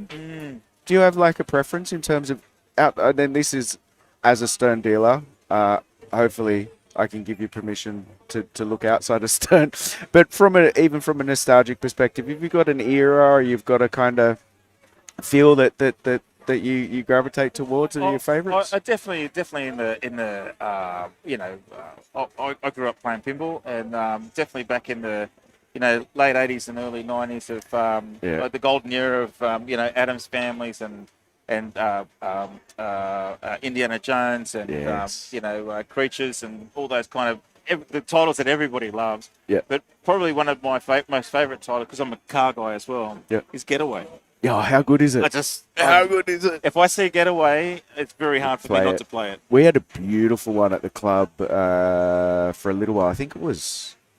I don't think it was Stu's. It was the other guy who does repairs, Rods. I think it was Rods. Yeah, it might have been. Yep. Yeah, and PJ had one, but he sold it, and that thing was unbelievable. Yeah, you do some really good reconditioning, research. Yeah. But restores. I tell you another one that I haven't seen here. Is Rocky and Bullwinkle. Oh yeah. No, there's not here. I don't know why. I just have a lot of memories. I was repairing pinball machines in the late 90s, mid to late 90s, and we were repairing those kind of machines back then. And I just always loved Rocky and Bullwinkle. Yeah, I loved it. Well, that could be that theme association, because you've probably seen it on TV when you were younger as well. But it was just all the sounds. It had the right sounds, and it wasn't jam packed, but it had all the right colours. And this is the thing I say about because unfortunately, for me, but a lot of people come to me as like not the authority, but like they come to me for validation on what they want to buy. So they say, okay, what do you think about X-Men? Because I want to buy it. And I said, look, pinball is so subjective. You got to play it. You have to play it. Yeah. And just because I like it doesn't mean you're going to like it. And that's the beautiful part about pinball. And so I don't give my opinion on too many machines these days. Pinball's like pizza for me, right? They're all good. Right. Yeah. But you have your favourite. Well, with or without pineapple, though. Right, that's it. Controversial. It's very controversial. But it's just, I was having a conversation with my brother-in-law, and he's like, he's like, I want a T2. What do you think of it? And I'm like, mate, I've known you I've been married for 20 years, right? So you've been my brother-in-law for 20 years, and you've always spoken about T2. You're never going to get it out of your head. Buy one. Get one. Right? Yeah, but what? I said, listen, come to the club. We've got 20 machines there. Play them. See what you like. You might like certain types of shots or certain designers, or you might like a certain type of feel or rule set. Get in and please. Oh, that's a great idea. Very personal. It's very subjective, right? Yeah, absolutely. Absolutely. And the good thing that the what I like about, and I don't talk about this so often, but because I don't want it to be a focus of games so much, but the great thing about pinball, whether it's new or old, they retain a very sizable asset value. Yep. Right? Yep. And for the most part, they are fluid. Yeah. So that, but guys, you've known them, I've seen them. Guys will get new games. They might buy 2 or 3. Somewhere down the track, they might have some sickness in the family or come up to hardship troubles. They can move the games on and get, for the most part, their money back. Very close to it. Very close to it. Yep. If you lose a little bit, hey, you've had fun in the middle. Yeah. Yeah. That's a great You're thing. right. That's a great thing. So what I say to people when they say, oh, but I don't want to make a wrong decision, I said, look, if you buy a game, play it for 2 or 3 years, you can flip it. Yep. Right? Yep. Kept in good condition in home use only. It's particularly when they stop manufacturing the game, there's no reason why you shouldn't at least get very close to what you paid for it. Yeah, swap them out, right? Yep. Just keep moving. And people have got finite amounts of space. Yeah, that's the other consideration. For sure. Yeah, for sure. That is.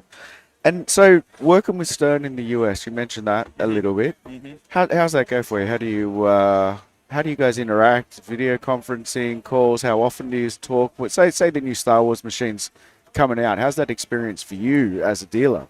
All of the above. Like we've been, when you have it's like being in a marriage for 30 years. You have your good and your bad days. You bang heads every now and then. Yeah. But for the most part, the great thing about Stern is that they've got so many there's a lot of people at Stern that have been there for a long time. Yeah, yeah. Right, so you know who you're dealing with. You trust them. Yeah. Our relationship with Stern is 30 years old, so it's solid. It's solid. That doesn't mean to say that they're running a business, and so are we. And at the end of the day, we're all trying to make some money. Yeah. But our relationship with Stern is fantastic. We all get along together. We work together for the same common goal of exposing pinball to the world. Yeah. We're not always privy to what they're doing. I think there's quite a lot of distributors around the world can't keep their mouth shut. So. We talked about that yesterday. Yeah. Didn't So and there's some games like we'll talk about Foo Fighters. Yeah. One day we're selling their our current games or their backlog, and the next day Foo Fighters is released. And people say, "Well, how come you?" I didn't know about it. Yeah. I had no idea about Foo Fighters. Quite often we don't find out about games until you do. Yeah. So I don't mind that. I have no problem with that. Yeah, I don't mind the surprise, right, at the end of the day. Because, I mean, what we're running into at the moment, there's been a lot of talk for a long time about it being Star Wars, about it being Borg, and all the bits and pieces that it was or wasn't. And everyone's talking about the remake, and all you're hearing about is Walking Dead, which is what it is.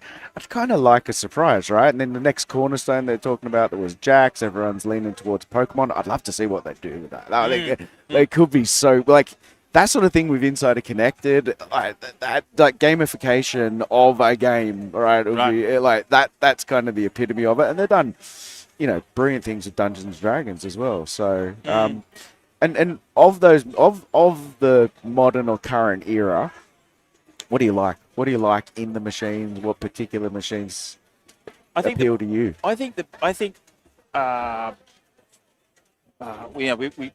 touched on Metallica. Metallica, the remastered that remake version is great. I mean, I've got I bought a limited edition of the original back off a customer about 12 years after she bought it. And I paid way too much for it because I'm silly and I love Metallica. But they were holding great value at that time, man. Yeah. But the biggest innovation, the biggest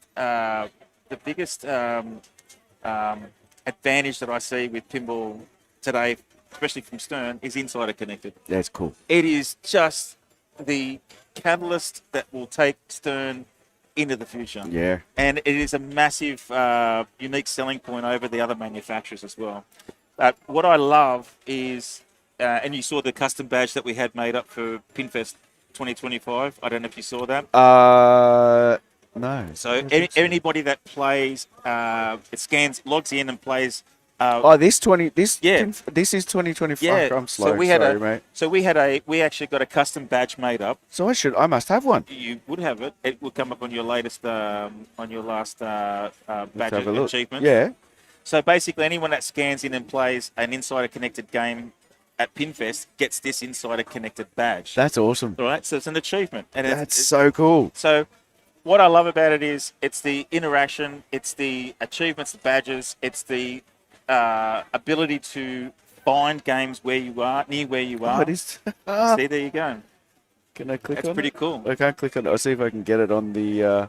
So that was a custom badge that we had designed for Pinfest 2025. There we go. Yeah. That's awesome. So it's the interaction, it's the ability to find games where you are, to record your height. It's all bragging rights. It's great. And, I mean, having the Insider Connected screens on location, you've got seasoned, hardened pinball players that just want to get on your scoreboard out there. It's all bragging rights. Even here, it's so good. But so the Insider Connected, besides the operator and also the user, with owner, I should say, the owner advantages of free updates, automatic updates. Turn the machine on, it's going to do an update, all for free. Right.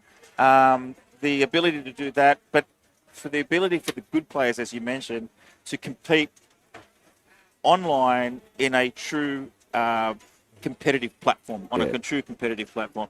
Like setting up that leaderboard, we had the badge set up for 9 a.m. yesterday. I think I had the games registered, set up on the leaderboard leaderboard running in about 25 minutes. Real. That's You know. good. That's easy. And it runs itself. Simple. It runs itself. I haven't touched the thing. You see me over Yeah, there. yeah. Just no. You've been chatting with you've been socialising. You haven't been working. I don't take the glass off any games. I clean the glass. Yeah. I don't touch anything to do with the leaderboard, and it runs itself for the whole weekend. Yeah, it's been cool, man. It's been really, Inside of really Connected good. Rocks, man. It's the best innovation in pinball I've ever seen in my career. That is good. I personally don't have an insider connected machine at all, but some of the things I also hear about, the fault warning alerts. Oh, yeah. And the pieces like that. Like, I'd love to see a future state almost. So, say, when we play at the club, we always, when we're doing a Illawarra, which are our big tournaments that hopefully everybody tunes in and watches, we always, you have to increase the difficulty settings, right? Because you've got some phenomenal players like PJGs, we got Pat down. Right. Man, and those guys could play for an hour and a half on a ball.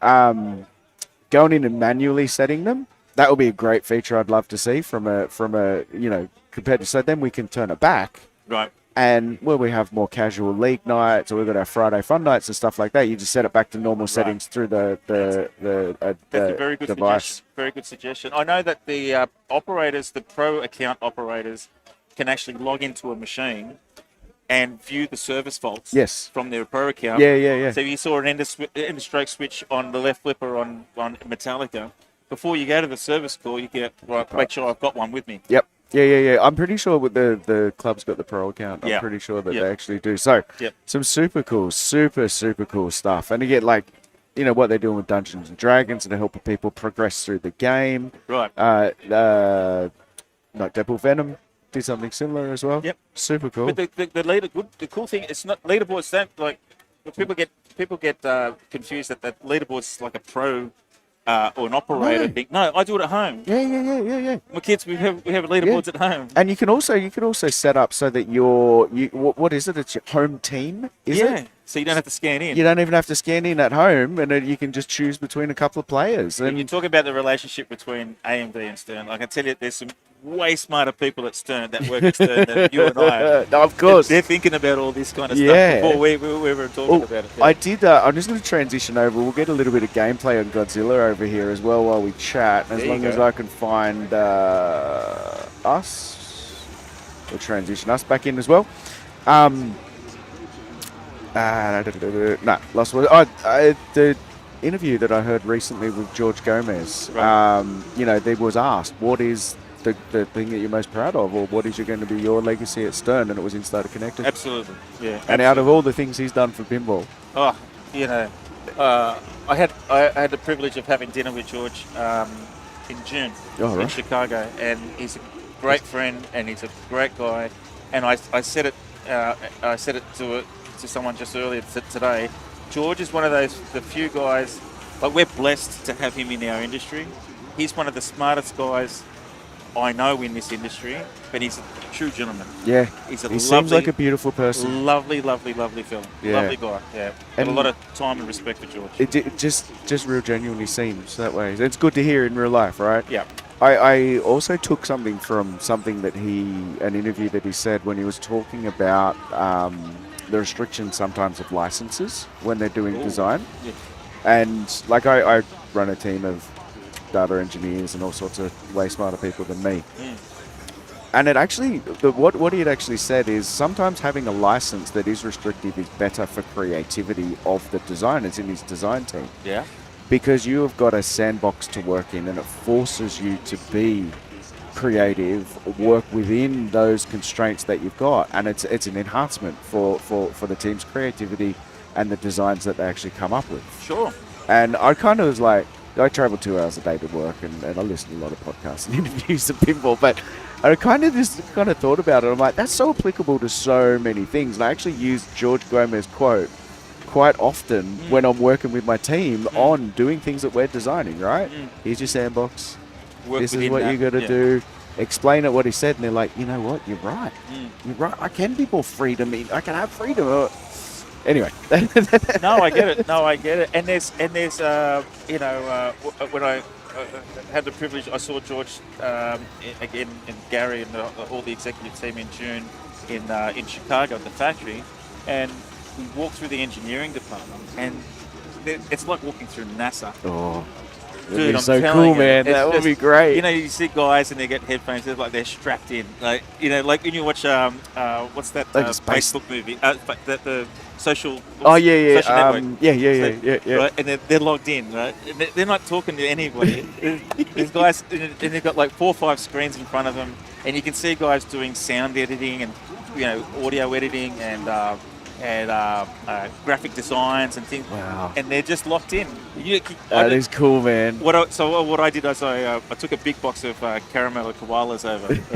So I was walking past the engineering guys, and I just put on the desk. That's what I did, just for you. And you see the guys just going, "Yeah, thank you." And then they're back to work. Yeah, back to work. That's so cool, man. That is awesome. Yeah.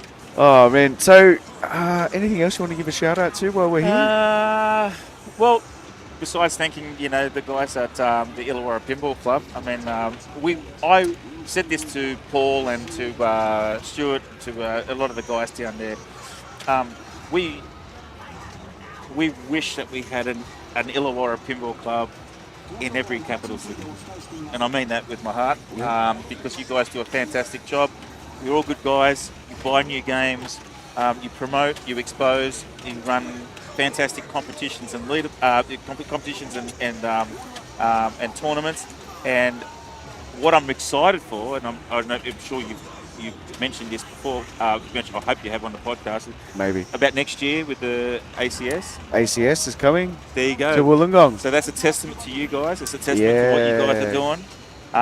So it's pretty exciting, actually. We can't wait to support that. Yeah, I'm looking forward to it. That'll be cool. At least the ACS this year won't be too far for me to travel, because it's only an hour drive. Yeah, it's good. So we've got the location booked in, which is the Italian club locally. Yeah. So I was lucky enough to have some long-time family connections down there. That's it. So they've given us the venue, which is great. It's a private room, maybe a bit bigger than this room. It's quite a bit bigger than this room. We've got our own bar, most importantly. Yeah. Phenomenal food down there. Awesome. I just got to get out and measure the room so I can start doing some CAD designs and figure out where we can fit some machines in. But I'm looking forward to it. So as soon as we get an idea of kind of what's going where, let's get in contact. We'll share some stuff with you. Yeah, and we can't wait to support it. We can't wait to continue supporting the Illawarra Pinball Club and the Iron Maidens. You're beautiful people. We thank you for your support. No, we appreciate it, mate. We're just doing fun stuff, and that's it. that's all it is. Pinball is fun. Is there something between the Italians and pinball? Because you see the pinball, the Tassie pinball mafia guys walking around. Yeah, I don't know. I don't know how some of these guys haven't been arrested yet. Because they're the mafia. You're right. Some of them, I don't think they haven't stopped drinking since Friday night. But anyway. No. Maybe that's why they were pushing to get on the stream earlier today. I said we're going to get through you guys first, and then we'll pick them up. Then let them loose. I'll get Dan on here with him. That would be fun because he's had a couple today already. But Cammy was thinking the same thing. Cammy's one of our regular viewers from Tasmania. Okay. So huge shout out. And who else we got? Boots. Boots of Oregon. So a couple of pinball Italian connection. No, that was just just a comment that we picked up on. Yeah. All right, mate. Really appreciate your time. It was awesome having a chat. Let's do it again. Yeah, for sure. That's it. AMD Pinball. Everything you need from Stern, new machines. Give them a chat. Thank you, mates. Thanks, and we'll just transition. Let me figure out. This is why Dan drives this, because I'm bad at it. Hang on. Goodbye to us, and hello to the room. Beauty. Thanks again. Thank you, bro. I was going to quick photo. Oh, yeah, of course.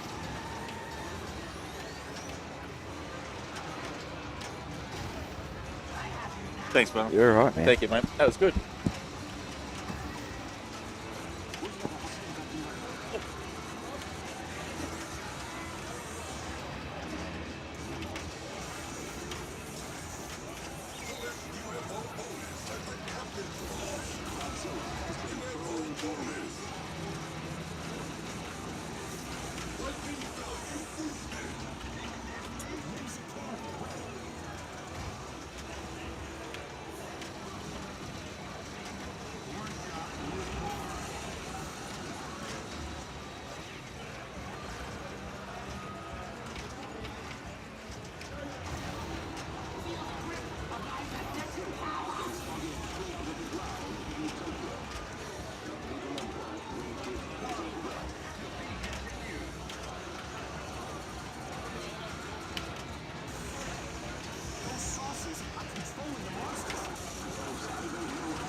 is headed towards the grid. If these attacks do not subside, the building will fall. It's Mecha Godzilla.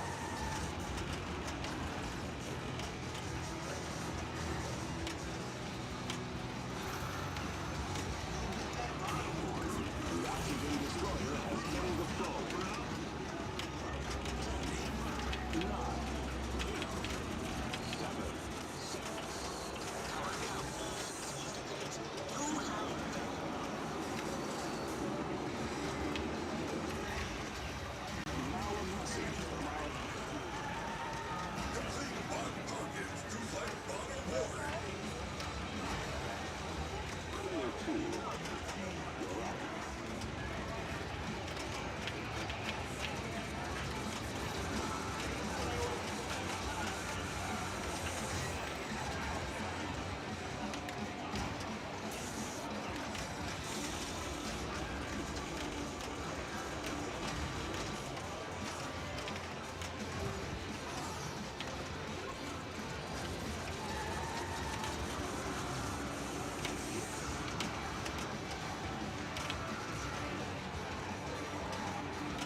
9,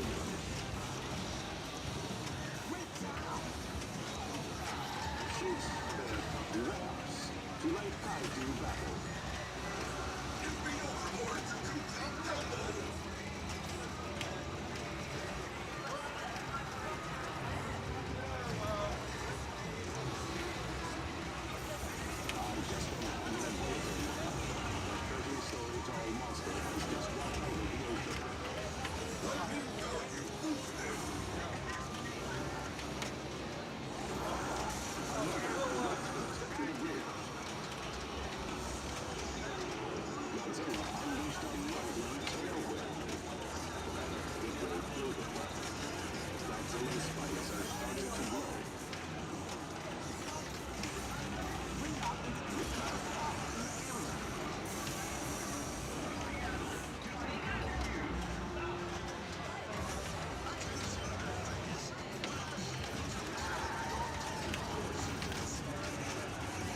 Bravo Delta Tango, we're inbound.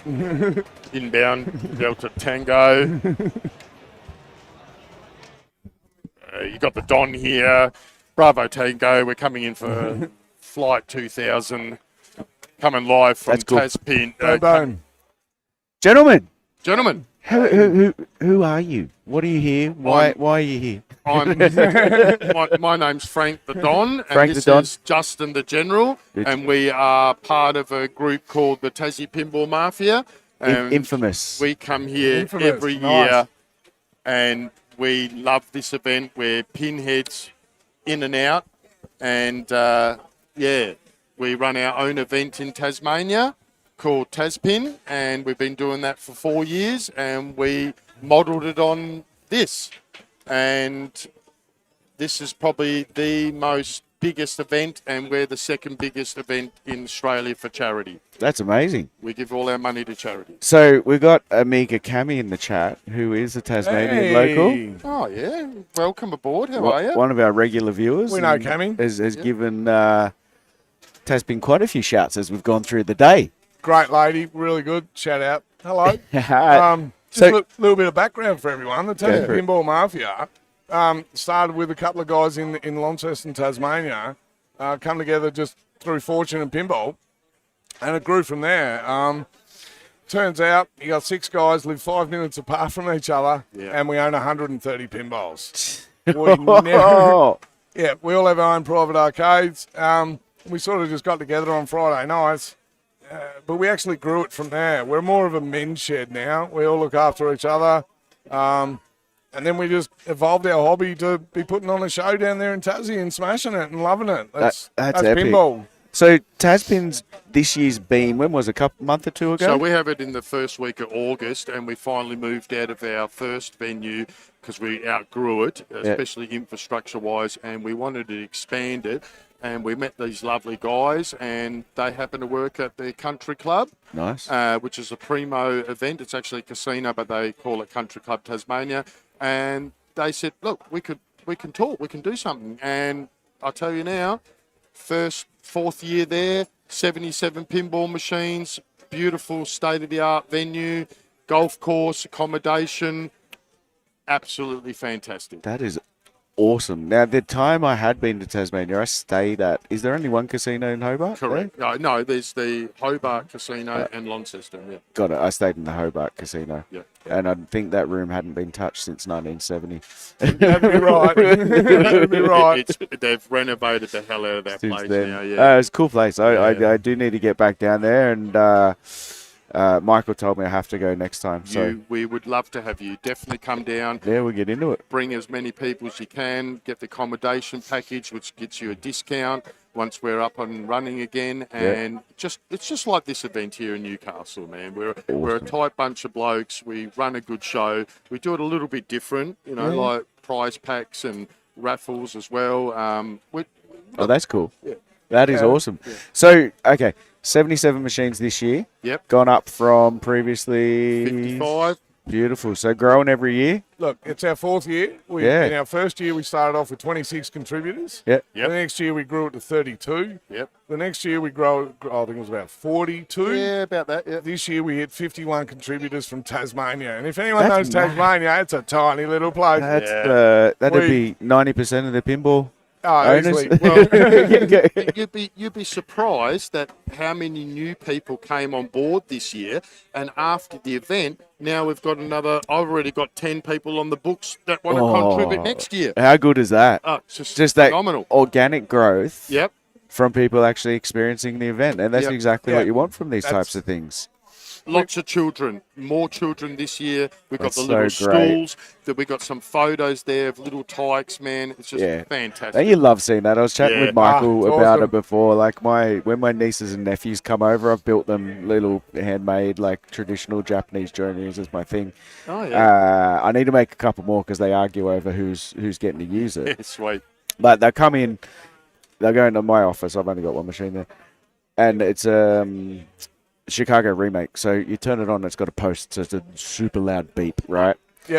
And and so they'll go straight in the office, and then they'll come out and they're like, "Oh, hi, Uncle Chris, can I boop?" And their face will just drop. And they're like, can I play pinball? I'm like, "Your turn. Go." You don't even have to ask. Yeah, right? just But do it. seeing the kids, like that's what it's about, right? Me and Justin had a moment where we just stood back and says, "Look what we've created." Yeah. And there was a couple of kids on. What was it? It was Pirates of the Caribbean, and of course they gravitated towards that. Yeah. And the smile on their faces, like, "Wow, Mum, look at this!"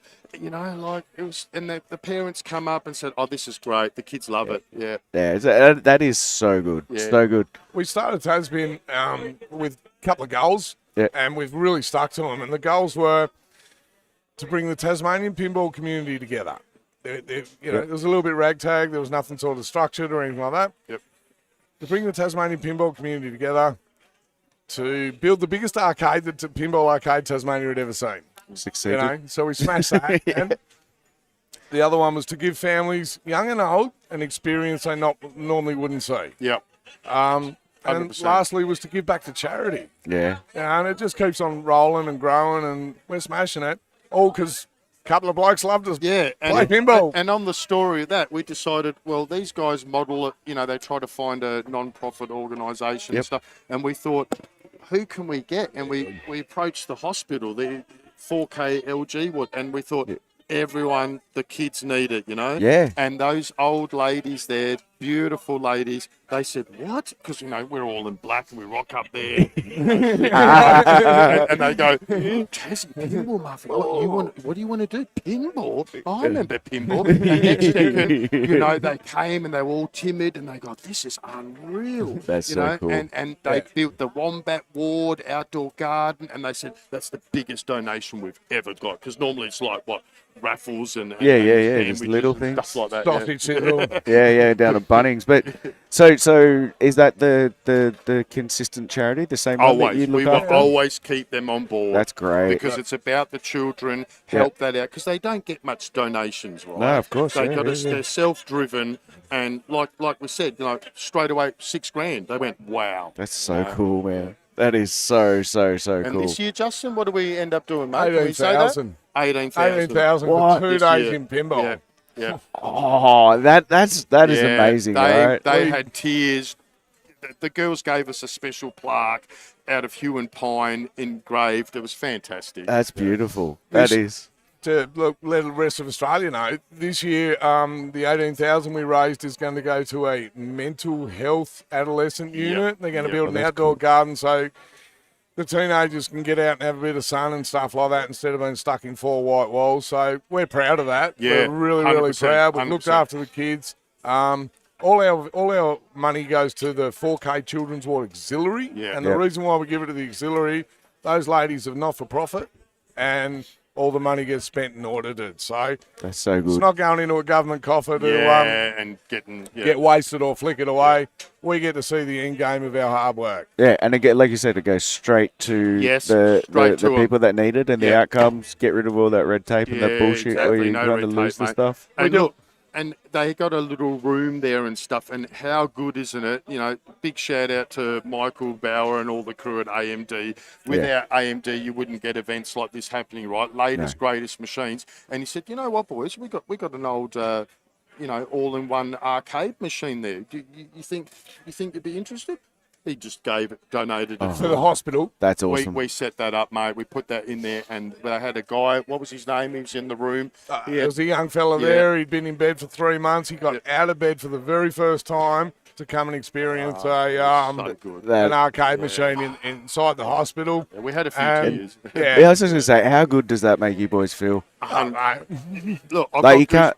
Yeah. I've got goosebumps here, and you talk about it, man. This kid got out of his bed after 6, it was just phenomenal. Straight on Gallagher or Pac-Man. And, that is so all cool. on free play, You got some more of the crew bumping in, saying hello. It's one of our rats. The awesome bit about it is that people can see the end game from just playing pinball. To us, it's pinball. Yeah. It's all about pinball. Yeah. but we get to sort of share all the love, and it's amazing. No different than what. And I want to give a quick shout out to the Newcastle Pinfest Association. Newcastle, absolutely. They showed us the way. Yep. We ripped off their event unashamedly. Unashamedly. Yeah. Well, it's a great model. But we did it to make them proud. Yeah. Marco and the team came down every year. Chris got on his hands and knees, got his gloves on, and did the dirty work. You Yeah. know, they helped us out. Yeah, and it's phenomenal. Yeah. Right, and this is the first event that I've been to, and it is an absolute privilege to be a part of. Oh, nice. Yeah. Well, thank you for having us. And No, thank all you guys, people man, out and- there. You know, we love the silver ball and what it does, Yeah. and love to have a flip. And events like this, we just need more of them, and it just helps everyone out. And stay chatty and just stay chatty. Just have fun. Have Just fun. have fun. From Justin and Frank, Bert and Ernie, Bert and Ernie, and all the other Tassie Pinball Mafia guys who aren't here. Quick shout out: Simon, Frank, Ben, Mick. Yeah, that's our Brett, crew. and Steve-O. Yep. Thank you. Keep sharing the love. Yep. Yes. Yes. Get into Don't it. stop Thanks the for fun. having us, man. When it's No. not, See you next year. when Anytime, pinball stops becoming fun, Don't do it. don't do it. That's what it's about, right? That's what the message that Michael was giving us, message you hear consistently from all the big guys. You know, it's about having fun. It's about getting people involved. It's about involving the younger generation. True. Yep. And doing what you can for the actual community, not just in pinball, but around pinball. And you guys are epitomising that. So well We done. are, Well we done. are, yeah. Well done. Yeah. Thank you. Thank you very Thank you. much. Thanks Thank for you the guys. opportunity. Yeah, Hey, we'll see no. you. Australia. Happy flipping. I'll We're down there in Tassie. Come on down and meet the Mafia boys. Australia, this is worldwide, mate. We're on the interweb. Oh, right. Mate. Okay. Go Hello on. to all our fellow. Everybody. Hello. Come down to Australia. Experience Taspin. Experience, like, it shows you how Look out. Hang on. We'll get it on there. Yeah, It's only we just going wanna show worldwide. you, this is how There dedicated you we go. are. We get tattooed as well. By Tassie the way. Pinball Mafia. That's us, amazing. yeah. Thank Yeah. you very much, man. No, all good. Thanks for having All us, right, matey. Sensational. Let's go grab a beer Yep, because I let's think grab a beer, I'll because- I'll wrap up the stream and I'll come and have a drink with you Three boys. things: pinball, beers. Yeah.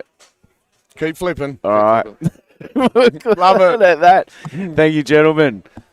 All right. So everyone's starting to pretty much wind down. So I'll just give everyone a quick view of what's happening in the room. Oh, that's the wrong one. Room cam. There we go. Here. He lost his stubby holder. All right. So, as you can see, everything's starting to strip down. Dan's starting to bring the rig down. Everyone's doing the bump out, or as much as bump out as we can do this afternoon. So, with that, I'll give a quick switch over. What an event.